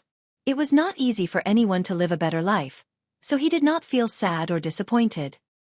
He just tilted his head and looked curiously at the unhappy housekeeper Zhou, wondering why he, who had always been well-behaved, was finally unable to resist. Housekeeper Zhou was the second housekeeper of Count Sinan's manor in the capital. Because he had committed a minor offense in the capital, he had been banished to the remote port of Danzhou. But housekeeper Zhou did not feel that his life had been separated from the prosperity of the capital, nor did he feel sad. Count Sinan's first wife had been dead for many years, and the second wife had given birth to a son 7 years ago. Her status had risen, and her family had some background, so she was on the verge of ascending to the first wife's position. At such a crucial time, Butler Zhou, who was the second wife's confidant, naturally came to Danzhou with ill intentions. In order to complete his task, he carefully managed the count's estate. He was especially respectful to the old madam, and was amiable to the servants. He rarely interfered with other people's work, but every time he saw the little bastard who caused him to be exiled, he couldn't help but reveal his true thoughts. But for some reason, he was a little afraid of the boy who was only in his teens. Because no matter where he went, he seemed to be able to see the boy's smiling face and those clear and transparent eyes. That face was very clean and beautiful, but it would be very strange to find that this face was always by your side after you woke up. When housekeeper Zhou warmly greeted the servants, little Fan Xian's beautiful face was hidden among the flowers, gazing at him in a daze. When housekeeper Zhou furrowed his brows and carefully examined the accounts, little Fan Xian's clean face rested on the windowsill of the accounting room, gazing at him innocently. When housekeeper Zhou respectfully reported to the old madam, little Fan Xian's cute face gently leaned against the old madam's side, gazing at him with endless curiosity. A few months passed like this, and housekeeper Zhou felt that he was going crazy. Regardless of whether he opened or closed his eyes, he could see that clean, cute and harmless little face. It was like the face of a ghost floating in the white fog. If it wasn't a ghost's face, how could it be so beautiful and so focused on him? Housekeeper Zhou was almost unable to bear the mental pressure, and even began to feel suspicious. Did the little boy know that he was here to deal with him?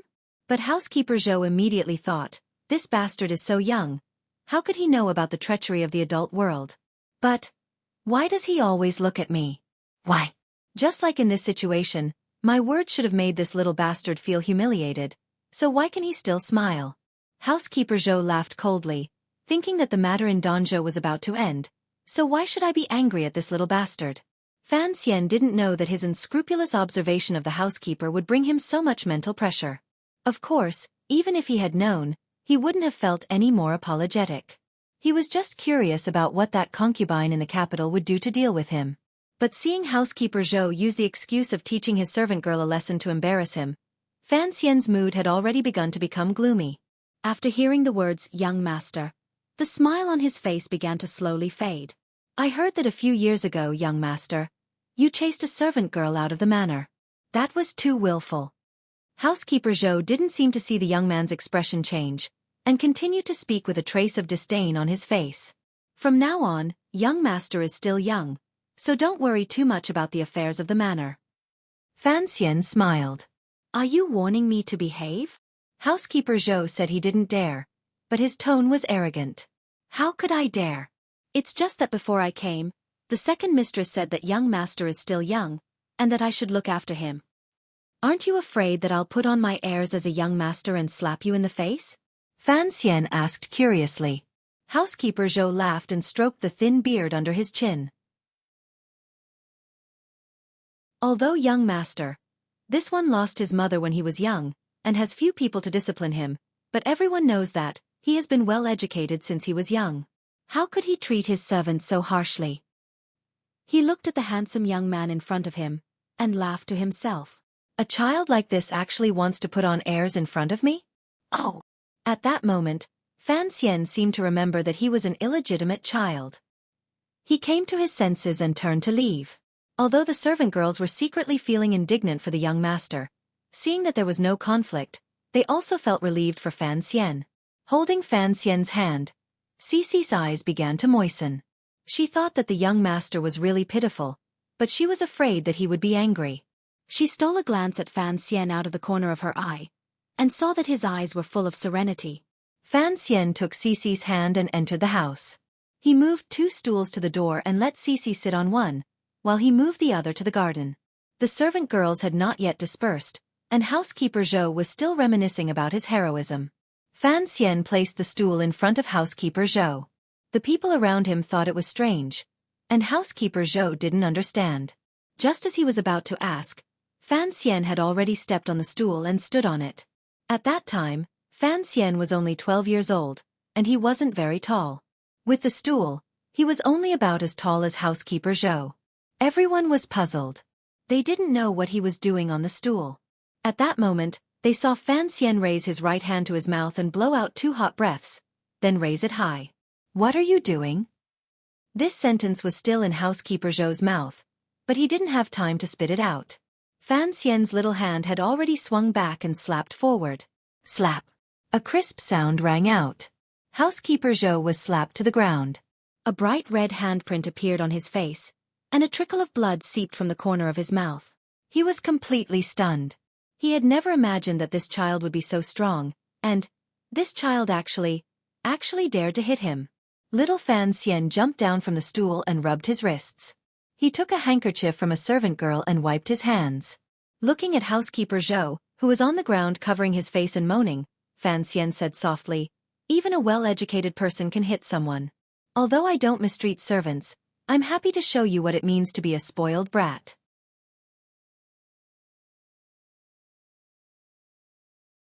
Chapter 20.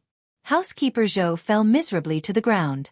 His face was a mess, and he spat out a few pieces of jade. He was still in a semi-conscious state. He looked at Fan Xian powerlessly, his eyes full of fear and shock. Fan Xian said quietly, "I really don't understand what you people are thinking. Do you really think I can't bear to hit you? You seem to have forgotten who you are. Perhaps a well-educated master wouldn't hit a servant, but unfortunately, I hit you. Are you going to hit me back? So I hit you, and you can only accept it. Laugh, or go cry to the countess or the capital. But don't come into the back garden again. I don't like seeing you."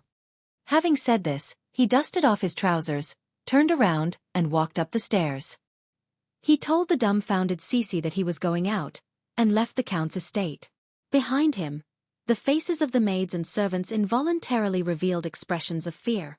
No one could have imagined that this gentle and lovely boy would have such a violent side. This kind of contrast shocked the hearts of everyone, so they felt especially terrified.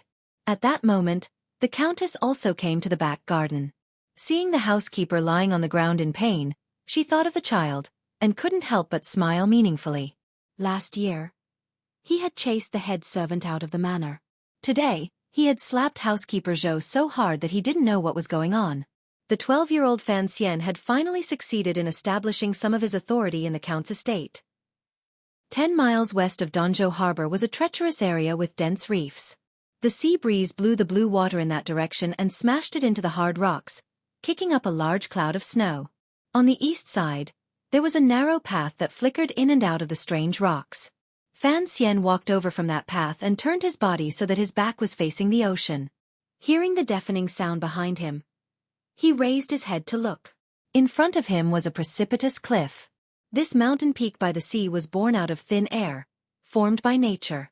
Behind the mountain was a primeval forest and swamp that stretched for hundreds of miles. It was impossible to take a detour to reach the peak.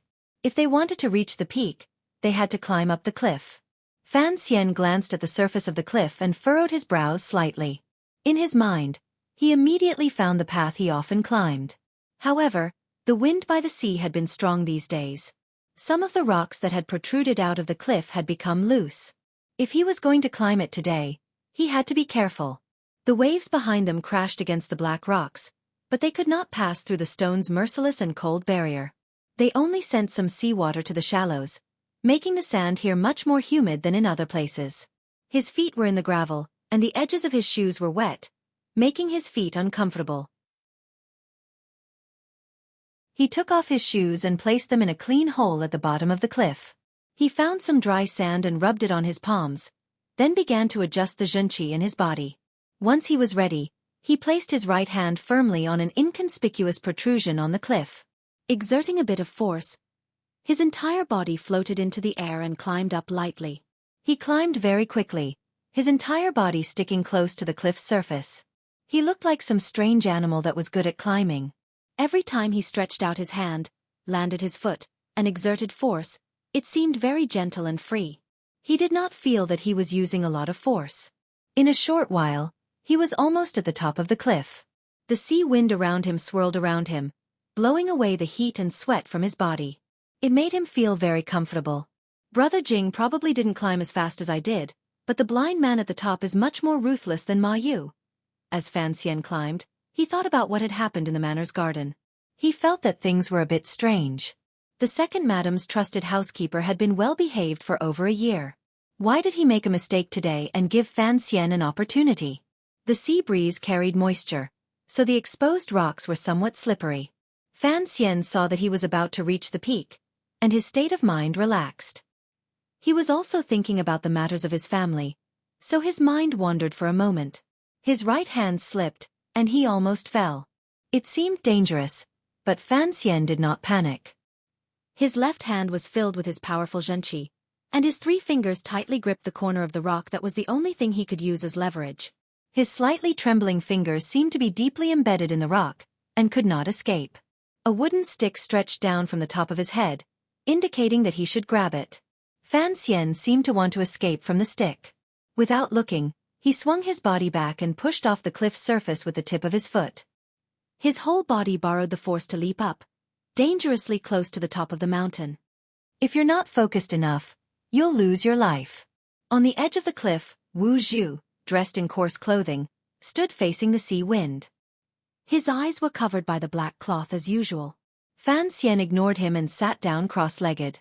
After adjusting himself for a while, he stood up and told Wu Zhu about what had happened at the Count's estate that day, as well as his own doubts. He wanted to get a definitive answer from Wu Zhu. Wu Zhu said coldly, "Do you think your slap would have made the housekeeper restrain himself?" "Yes, as long as my grandmother is on my side." Fan Xian lowered his head. Although he had not used his Xueqi just now, the great power that had been hidden in his frail body over the years was truly frightening. Most importantly, the gloomy temperament he had displayed at the time was truly frightening. "Then that's enough." Wu Zhu did not seem to like discussing this issue. "I'm just wondering why the housekeeper would cause trouble today. He has lived in Danzhou Harbor with his tail between his legs for a year and a half. Under normal circumstances, there is no reason for him to reveal his true ugly side, unless he feels that he has endured too much, and something is about to happen in Danzhou. In his eyes, I am no longer a threat to the young master in the capital, so there is no need for him to deliberately curry favor with me." Fan Xian's self-deprecating smile appeared on his young face, and it looked very uncoordinated. It was really strange. If Fei Jie had some doubts and fears about Fan Xian's early maturity, then Wu Zhu did not care at all. It seemed that even if Fan Xian had become an old tree demon, as long as he was still Fan Xian, Wu Zhu would not have any reaction. Fan Xian thought that perhaps because Wu Zhu was blind, he could not see the expressions that he often revealed unintentionally, expressions that should not appear on a child's face. Wu Zhu suddenly said, "This is a small matter." Clearly, he felt that Fan Xian's analysis was too serious. "I guess that someone would come to kill me. Is this a small matter?" Fan Xian laughed. Wu Zhu replied coldly, "Fei Jie and I have taught you so much. If you still can't handle a small matter like this, then something big has happened." Fan Xian thought for a moment and accepted this fact. He understood that Wu Zhu would not handle this matter on his behalf. "Let's begin." "Yes." After a long time in a remote area above the cliff, Fan Xian bare-chested, moaned pitifully, "Again!" Just as his voice floated out of the cliff, a wooden stick came down from the sky and hit him hard on the back with a dull thud.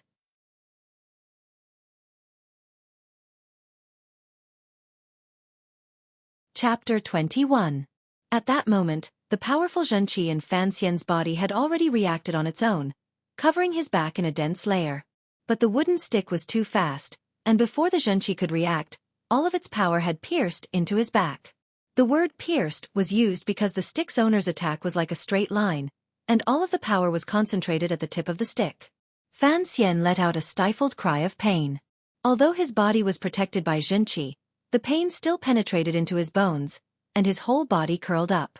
Just a moment ago, he was still curled up on the ground in pain, but the next moment, he used his small hands to push off the stone under his feet, and his whole body rolled up using the momentum of his curled-up body. Then he fiercely kicked behind him.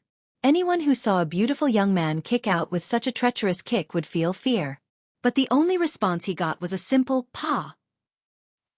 Fan Xian half knelt on the ground, his hands rubbing his ankles. He sucked in a breath of cold air, and his eyebrows furrowed in pain. He knew that begging for mercy was useless. This was proven by his experience over the past few years. So he just stared at the blind man standing 3 meters away and kept calculating in his heart. According to the agreement with him, as long as he hit the blind man, even if it was just the corner of his clothes, he would win. Then, he would get a month's vacation. But after being beaten up for years, Fan Xian had never been able to touch the man's body. On one hand, it was because Wu Zhu's movements were always very ghostly, silent, and fast. What was even more frightening was that his movements came without the slightest warning. It was impossible to predict his movements from the slight tilt of his shoulder or the angle of his peripheral vision. The second reason was the unremarkable wooden stick in Wu Zhu's hand. Every time Fan Xian thought of a way to get close to Wu Zhu's body, the stick would be like the claws of a demon from the netherworld, ruthlessly striking his wrists, ankles, and even his fingers. There was no breaking, only pain, unbearable pain. What puzzled Fan Xian the most was that no matter how hard he tried to muffle his own voice, Wu Zhu was still able to clearly find his position amidst the roar of the waves crashing against the rocks. The stick in his hand never missed its mark. Ayayaya! Another stick struck his wrist, and Fan Xian sang in extreme pain. He sang in a Beijing opera accent, dragging out his voice, far away from the heartless blind man. On the cliff, a nameless little yellow flower bloomed in a cowardly manner. Fan Xian lay weakly on the edge of the cliff. At this time, the sea below the cliff had already recovered its calm. Under the illumination of the sun, a golden light slowly flowed. The rocks that had been washed by the waves finally had some time alone and began to slowly dry. A few crustaceans also climbed up like little black dots. Feeling the pain on his body, he circulated his qi to examine the state of his body. He found that part of the violent Xueqi had been absorbed into the snow mountain behind his waist, and the other part had been used up to resist the constant strikes of the stick. So the Xueqi in his body was in a very calm state, just like the calm sea before him. He knew that resting under these circumstances would not be good for his cultivation, so he resisted the pain and climbed up with difficulty. He sat cross-legged and began to practice the method of the tyrannical scroll. Out of the corner of his eye, he glanced at Wu Zhu, who stood coldly on the edge of the cliff. The black cloth covering Wu Zhu's eyes fluttered in the sea breeze. He's really cool. He's not pretending to be cool.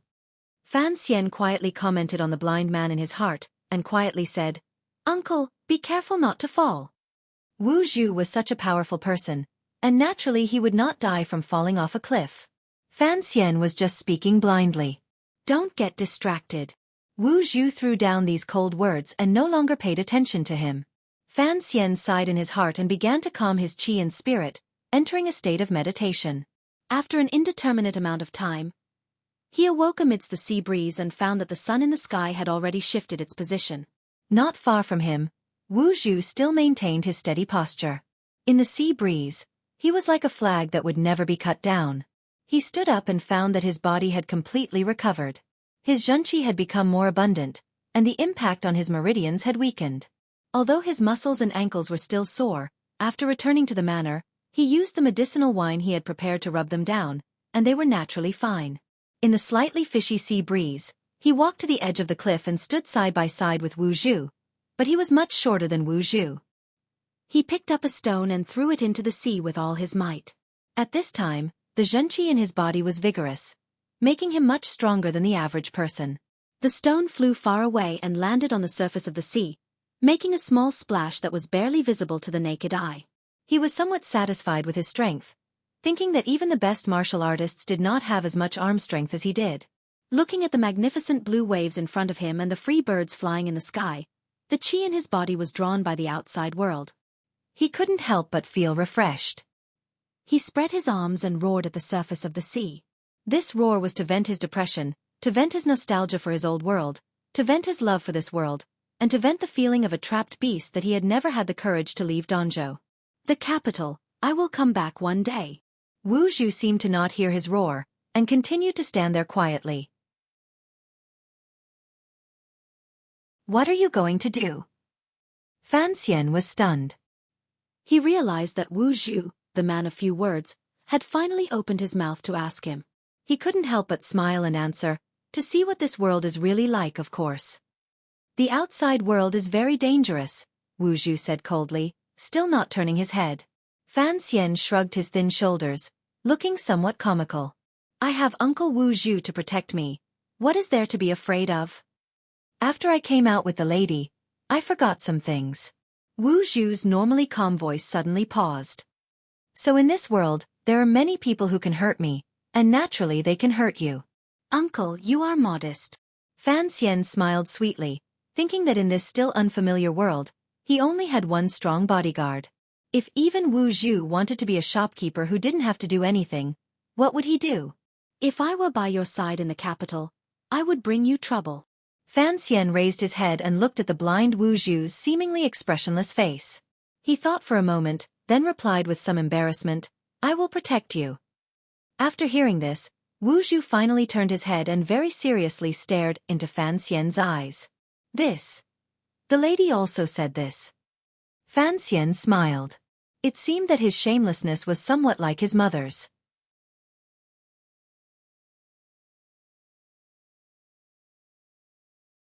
Chapter 22. Why do you want to see what this world is like? Wu Zhu seemed to be thinking about something. Where you are standing right now, isn't it part of this world? Fan Xian didn't know how to answer. Since he came from another world, he was naturally interested in many aspects of this world. And the question that had been bothering him for the longest time was, how did he come to this world? 6 years ago, when teacher Fei Jie was still teaching in Danzhou, he had mentioned the temple. At the time, Fan Xian had thought that for him, a dying patient on earth, to become this young man, other than a miracle, what other explanation could there be? So he was very curious about the temple, and wanted to see what was there. As for the capital, it was also a place he wanted to go. He didn't know if Fan Ruorua would be able to live a happy life under the tyranny of her stepmother. And after being separated from Fei Jie for a few years, he also wanted to visit that cute, perverted old man. Most importantly, in his previous life, he had been bedridden for a long time, and in this life, he had been trapped in Danzhou as a child for a long time. In contrast to his current life, a fire began to burn in Fan Xian's heart. This fire was enough to burn his spirit and stimulate his desires. He wanted to do something to obtain something. Peace and ambition, power and happiness, love and beauty. These were not words that matched, and were even incompatible with each other. They flashed through his mind like floating lights. After thinking for a long time, he carefully replied, if people only have one life, then they need to see different things and meet different people. Only then can they enjoy the game that can't be repeated. This was Fan Xian's heartfelt words. In his previous life on his deathbed, he had thought about how he would live his next life if he had another. Wu Zhu asked, what are your plans? First of all, I need to ensure that I can live. Fan Xian crouched down and threw another stone. This time he didn't use any force, so the stone smashed into the gray reef below. So I need to have the ability to protect myself. And then I set 3 goals for myself. Wu Zhu listened quietly. First, I want to have many children. Second, I want to write many books. Third, I want to live a very good life. Fan Xian calmly spoke of such absurd things, without a trace of embarrassment. In the depths of his heart, since this world was not Earth, then he could be considered the only representative of Earthlings in this world. According to biological principles, as the representative of human flesh and blood heritage, he should have the obligation to give birth to many children in this world. At the same time, he believed that he was also the representative of the human cultural heritage on Earth. How many beautiful artistic achievements had human beings created since ancient times? How could they not be found in this world? If he didn't write or copy, he would have there were many books that allowed cultural heritages like Xueqi and Kill Bill to shine in this lonely world. He really felt sorry for those lonely sages in the parallel universe. Of course, most importantly, he felt sorry for himself. Naturally, he also regarded himself as the only representative of the humans on Earth to observe this world. Therefore, he had to ensure that he lived a comfortable life. Only in this way could he prolong his life and observe for a few more years. It was not until many years later that Fan Xian shyly admitted to himself that he was merely seeking a great memorial arch for his deeply hidden lust, shamelessness and greed. On the cliff by the sea, Wu Zhu seemed to need some time to understand what Fan Xian meant by these three goals. Calmly he analyzed, then you need to marry many wives, find many poets, and hire many servants. Poets. Fan Xian knew that scholars and poets often used this phrase, but he still did not quite understand. Scholars who specialize in writing manuscripts for others. They don't have the right to sign their names. Fan Xian smiled, thinking that he was prepared to use the likes of Old Chow and Old Sha as his sharpshooters. Naturally, he did not need those poets. As he was thinking, he heard Wu Zhu's calm and overly simple analysis. If you want to marry many wives, hire many servants, and find many poets, you need to earn a lot of money. If you want to earn a lot of money, you need a lot of power. If you need a lot of power, you need to be closer to the center of power in this country. Wu Zhu turned and left. When you turn 16, we will return to the capital. Behind him, Fan Xian continued to stand at the edge of the cliff in a daze. He thought to himself that he had only revealed a few of his thoughts that were not too excessive. How could this powerful warrior, who had some mental issues, infer that it was related to the power of a country? And he had so decisively made the decision to return to the capital. Fan Xian naturally remembered that on the day he was born into this world, Wu Zhu had carried him out of the capital. He slapped his face hard to get rid of this feeling of not knowing whether to laugh or cry. He ran to catch up and said with a smile, "Uncle, I've confided in you. Shouldn't you give me something in return? What do you want to know?" "About my mother. Why are we being hunted in the capital? I will tell you everything about Miss when you turn 16. This is Miss' last will. As for the people who are hunting us, you don't need to know, because they all died 10 years ago." By the time they returned to Donzhou Harbor, it was already noon. Fan Xian and Wu Zhu parted ways outside the city and entered the city alone. The residents of the city had long since become accustomed to the young master of Fan Manor wandering around outside the city. Although there were no large beasts near Donzhou, and no dangerous places, some people still felt that the Count's estate did not care about the safety of their illegitimate son. After all, in the eyes of the people, Fan Xian was still a boy of 11 or 12 years old. The residents of Donzhou, who had nothing to do all day and did not have to pay taxes to the imperial court, were always so idle that they could infer some very strange ideas from many things. For example, some people in the Count's estate hoped that the illegitimate son would be eaten by strange beasts in the wild, or fall off a cliff and die. Thinking that the little boy who always had a cute smile on his face was actually living in such a dangerous mansion, everyone couldn't help but feel some palpitating pleasure. Fan Xian did not know what the passers-by were thinking. He kept his bashful smile on his face, lowered his head, and returned to the Count's estate. Knowing that he would be back for dinner, all the servants were waiting for him. The Countess sat in the armchair, her eyelids half closed, as if she was sleepy.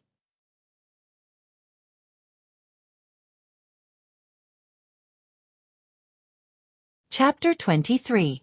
"The young master is back," shouted a servant. Immediately, all the servants began to move and began to prepare lunch. A large table was placed in the middle of the hall. Fan Xian and the Countess sat opposite each other, and between them was a mess of dishes. The atmosphere was a little strange, because the servants who had nothing to do were also staring at Fan Xian's chopsticks, and did not go to the backyard to eat. A few of the younger maids secretly swallowed their saliva, as if they were a little hungry. This was an unwritten rule of the Count's manor. Under Fan Xian's forceful request and the Countess's tacit consent, everyone had long since gotten used to it. As long as Fan Xian ate in the Count's manor, he had to taste every dish and express his satisfaction before anyone else was allowed to eat. Although they did not understand why the young master, who had always been cute and gentle, would have such a rude and unreasonable idea, when Fan Xian's closest maid, Donger, tasted the saltiness of Fan Xian's food before he ate and was fiercely chased out of the manor, Everyone knew that this young master still had a shameless side to him. And when Donger left in tears, the countess only looked on coldly and did not say a word. In the entire room, there was only the sound of Fan Xian chewing and sipping soup. All the servants quietly waited to the side with their hands at their sides. Like all rich families, the leftovers from the master's meal were always sent to where the servants lived, as a reward for the lower class. So Fan Xian did not eat much of each dish, only picking up the tip of his chopsticks and sending it into his mouth. However, he ate slowly and carefully. His thin lips were pursed, and it looked like two rays of clear light were opening and closing. The Countess of the Countess's Countess kept stroking a statue in her hand, her mouth slightly muttering a prayer, but no sound came out. After a long time, Fan Xian finally finished tasting all the dishes. He smiled sweetly, and his eyes shone with a gentle light. He pointed at the stir-fried bamboo wormwood on the table and ordered the servants, "I like this dish." The servants and maids breathed a sigh of relief and hurriedly began to refill the food. Those who did not have any official duties could finally go to the backyard to eat, but another servant went to the kitchen and brought all the stir-fried bamboo wormwood to the hall, placing it in front of Fan Xian. "Grandma, please have dinner." Fan Xian stood and bowed respectfully to the old woman. He then accepted the bowl with both hands and politely placed it in front of the old woman. As for himself, he held a bowl of rice and continuously picked up the stir-fried bamboo wormwood from the plate. As he chewed, a trace of a smile flashed through his eyes. However, that smile on his beautiful face was particularly strange, as if he had finally found something he had been looking for a long time. But for some reason, when the maids who were waiting at the side saw the smile on this 12-year-old boy's face, they thought of the heavy slap that housekeeper Zhou had suffered in the morning, and their hearts felt cold for no reason. "I'll take it back to my room." Fan Xian spoke to the servant girls beside him, and then carried the plate of stir-fried bamboo wormwood and a bowl of white rice to his own bedroom in the side courtyard. At this time, the old woman had not yet finished eating, and it was very impolite for a junior to leave the table. But the old woman did not say anything. Back in his room, he took out some vomiting powder and swallowed it. Then he stuck his fingers into his throat and dug with all his might. Finally, he spat out the remains of the food. Not daring to tarry, he took out a few of his own pills from a drawer and swallowed them with clean water. He then circulated his Xueqi throughout his body and found that there seemed to be no problem. Only then did he relax. He looked at the stir-fried bamboo wormwood on the plate and smiled bitterly. He then poured it into the toilet bowl behind his bed. There was poison in the food. It was the makuzi that the secret agents of the Overwatch Council often used. The makuzi was a kind of orange-like fruit that grew on the southern island. It was very beautiful, and its flowers had a strange spicy aroma. The poison was contained within the fruit. Because the juice of the makuzi mixed into the food, it did not easily change the color of the food, and it did not smell abnormal. Instead, it added to the aroma of the food, so it was often used by the secret agents of the Overwatch Council to carry out covert assassinations. Once the poison entered the stomach, it would begin to take effect at night, causing the victim to convulse and die. It was especially likely to die from some kind of infection, and it was difficult to determine the true cause of death. Fei Jie was the ancestor of the Overwatch Council's poisons, and Fan Xian was Fei Jie's only disciple. So when he took the first bite of the stir-fried bamboo wormwood, he immediately tasted it. The makuzi had no taste, and its only flaw was that it tasted a little bitter. The assassin who had poisoned it had actually known to mix the juice of the makuzi into the already bitter bamboo wormwood. Fan Xian did not immediately leave to detoxify the poison because he was afraid that the old woman would be frightened. But now he suddenly felt a little scared. He had been a little too bold. If it had not been the makuzi he had thought, but some kind of acute poison, he would probably be dead by now. Ever since Fei Jie had warned him, he had been very careful about what he ate. He was afraid that the concubine of Count Sinan's manor in the capital would try to kill him. That was why he had been eating so strangely.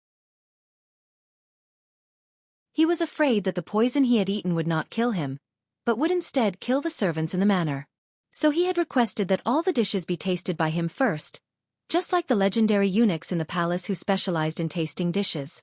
Although Fan Xian believed that his life was more important than anyone else's, he did not want innocent people to die because of him.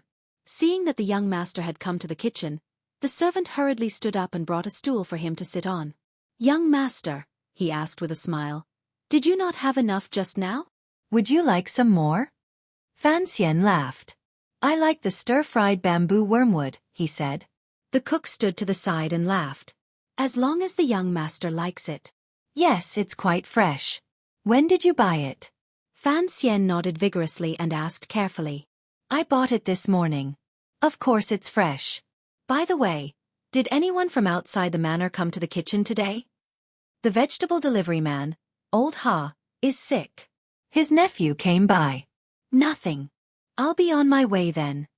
Fan Xian grabbed a piece of bacon from the cook's plate and ate it.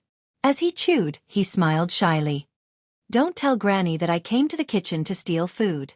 Watching the little boy leave the kitchen, the servants began to talk among themselves. They all said that the Count's illegitimate son was a good person, without the slightest of the bad habits of a powerful family. Except, his eating habits were a bit too much. In a narrow street in Danzhou Harbor, Fan Xian hooked his fingers on the back wall of a building. With a push of his arm, he climbed in like a civet. This was the home of Old Ha, the vegetable delivery man. There were only a dozen or so people in the Count's manor. Aside from a new batch of maids, they were all locals. After so many years, there was nothing to be suspicious about. Although Fan Xian had seen Old Ha before, hearing that he had fallen ill at such a strange time, he knew something was off. Old Ha's room was dark, but in Fan Xian's eyes, it was as bright as day. He quietly walked into the room, and his nose picked up the scent of blood.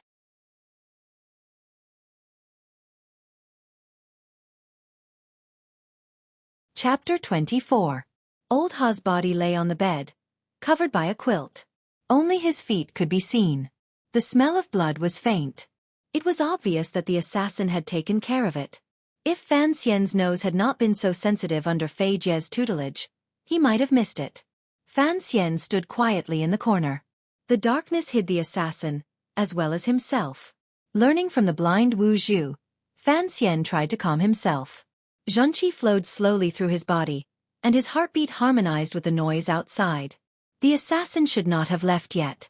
The Overwatch Council spies had always been meticulous. After poisoning Fan Xian, they would have waited until nightfall to confirm the illegitimate son's death. Only then would they have left Danzhou Harbor. And in this city, since the assassin had disguised himself as Old Ha's nephew, he must be familiar with this building and would not be willing to look for another observation spot. But things had developed beyond Fan Xian's expectations.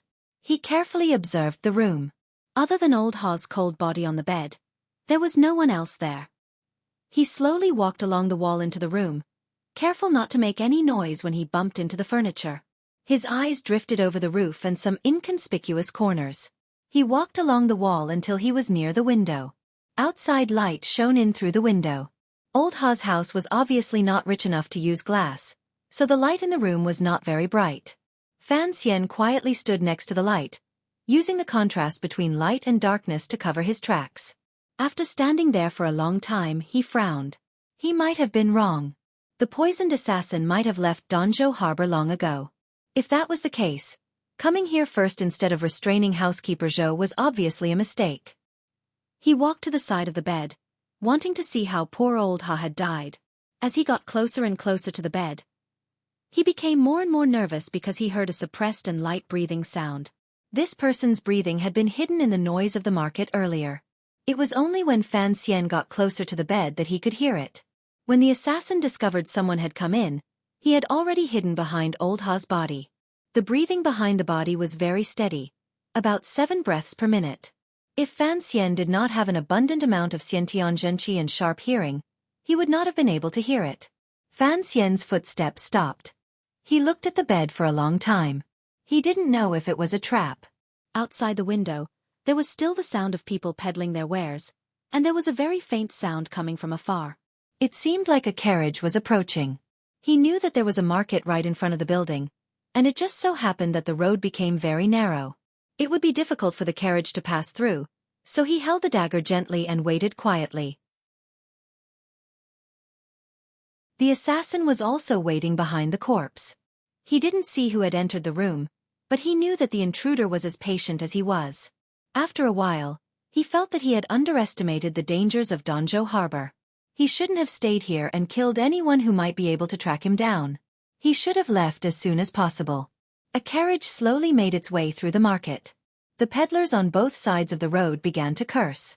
The driver's worried face was obvious. If not for the fact that he was in a hurry, he wouldn't have taken this road either. With great difficulty, the peddlers cleared a path. The driver expressed his gratitude to the people around him, then cracked his whip. The carriage moved forward, but it crushed a crate of eggs. The egg peddler was very angry. He pulled on the reins, and the whole market became very noisy. In the small building next to the market, Fan Xian heard the explosion outside. Taking advantage of the noise outside, he quickly lifted his right foot and jumped to the side of the bed. With a flip of his right hand, a slender dagger viciously stabbed into the back of Old Ha's body. In that instant, Fan Xian clearly saw the assassin's appearance. His eyes were cold, and his eyebrows were a little messy. He could see that he was not very old, and his appearance was very ordinary. Only his lips were a little thick, and the skin on his cheeks was a little dry. The seemingly unprepared assassin's right hand suddenly moved. A small black crossbow bolt pierced through his sleeve and flew out, heading straight for Fan Xian's face. Fan Xian's feet had just touched the ground, and his right hand was already raised.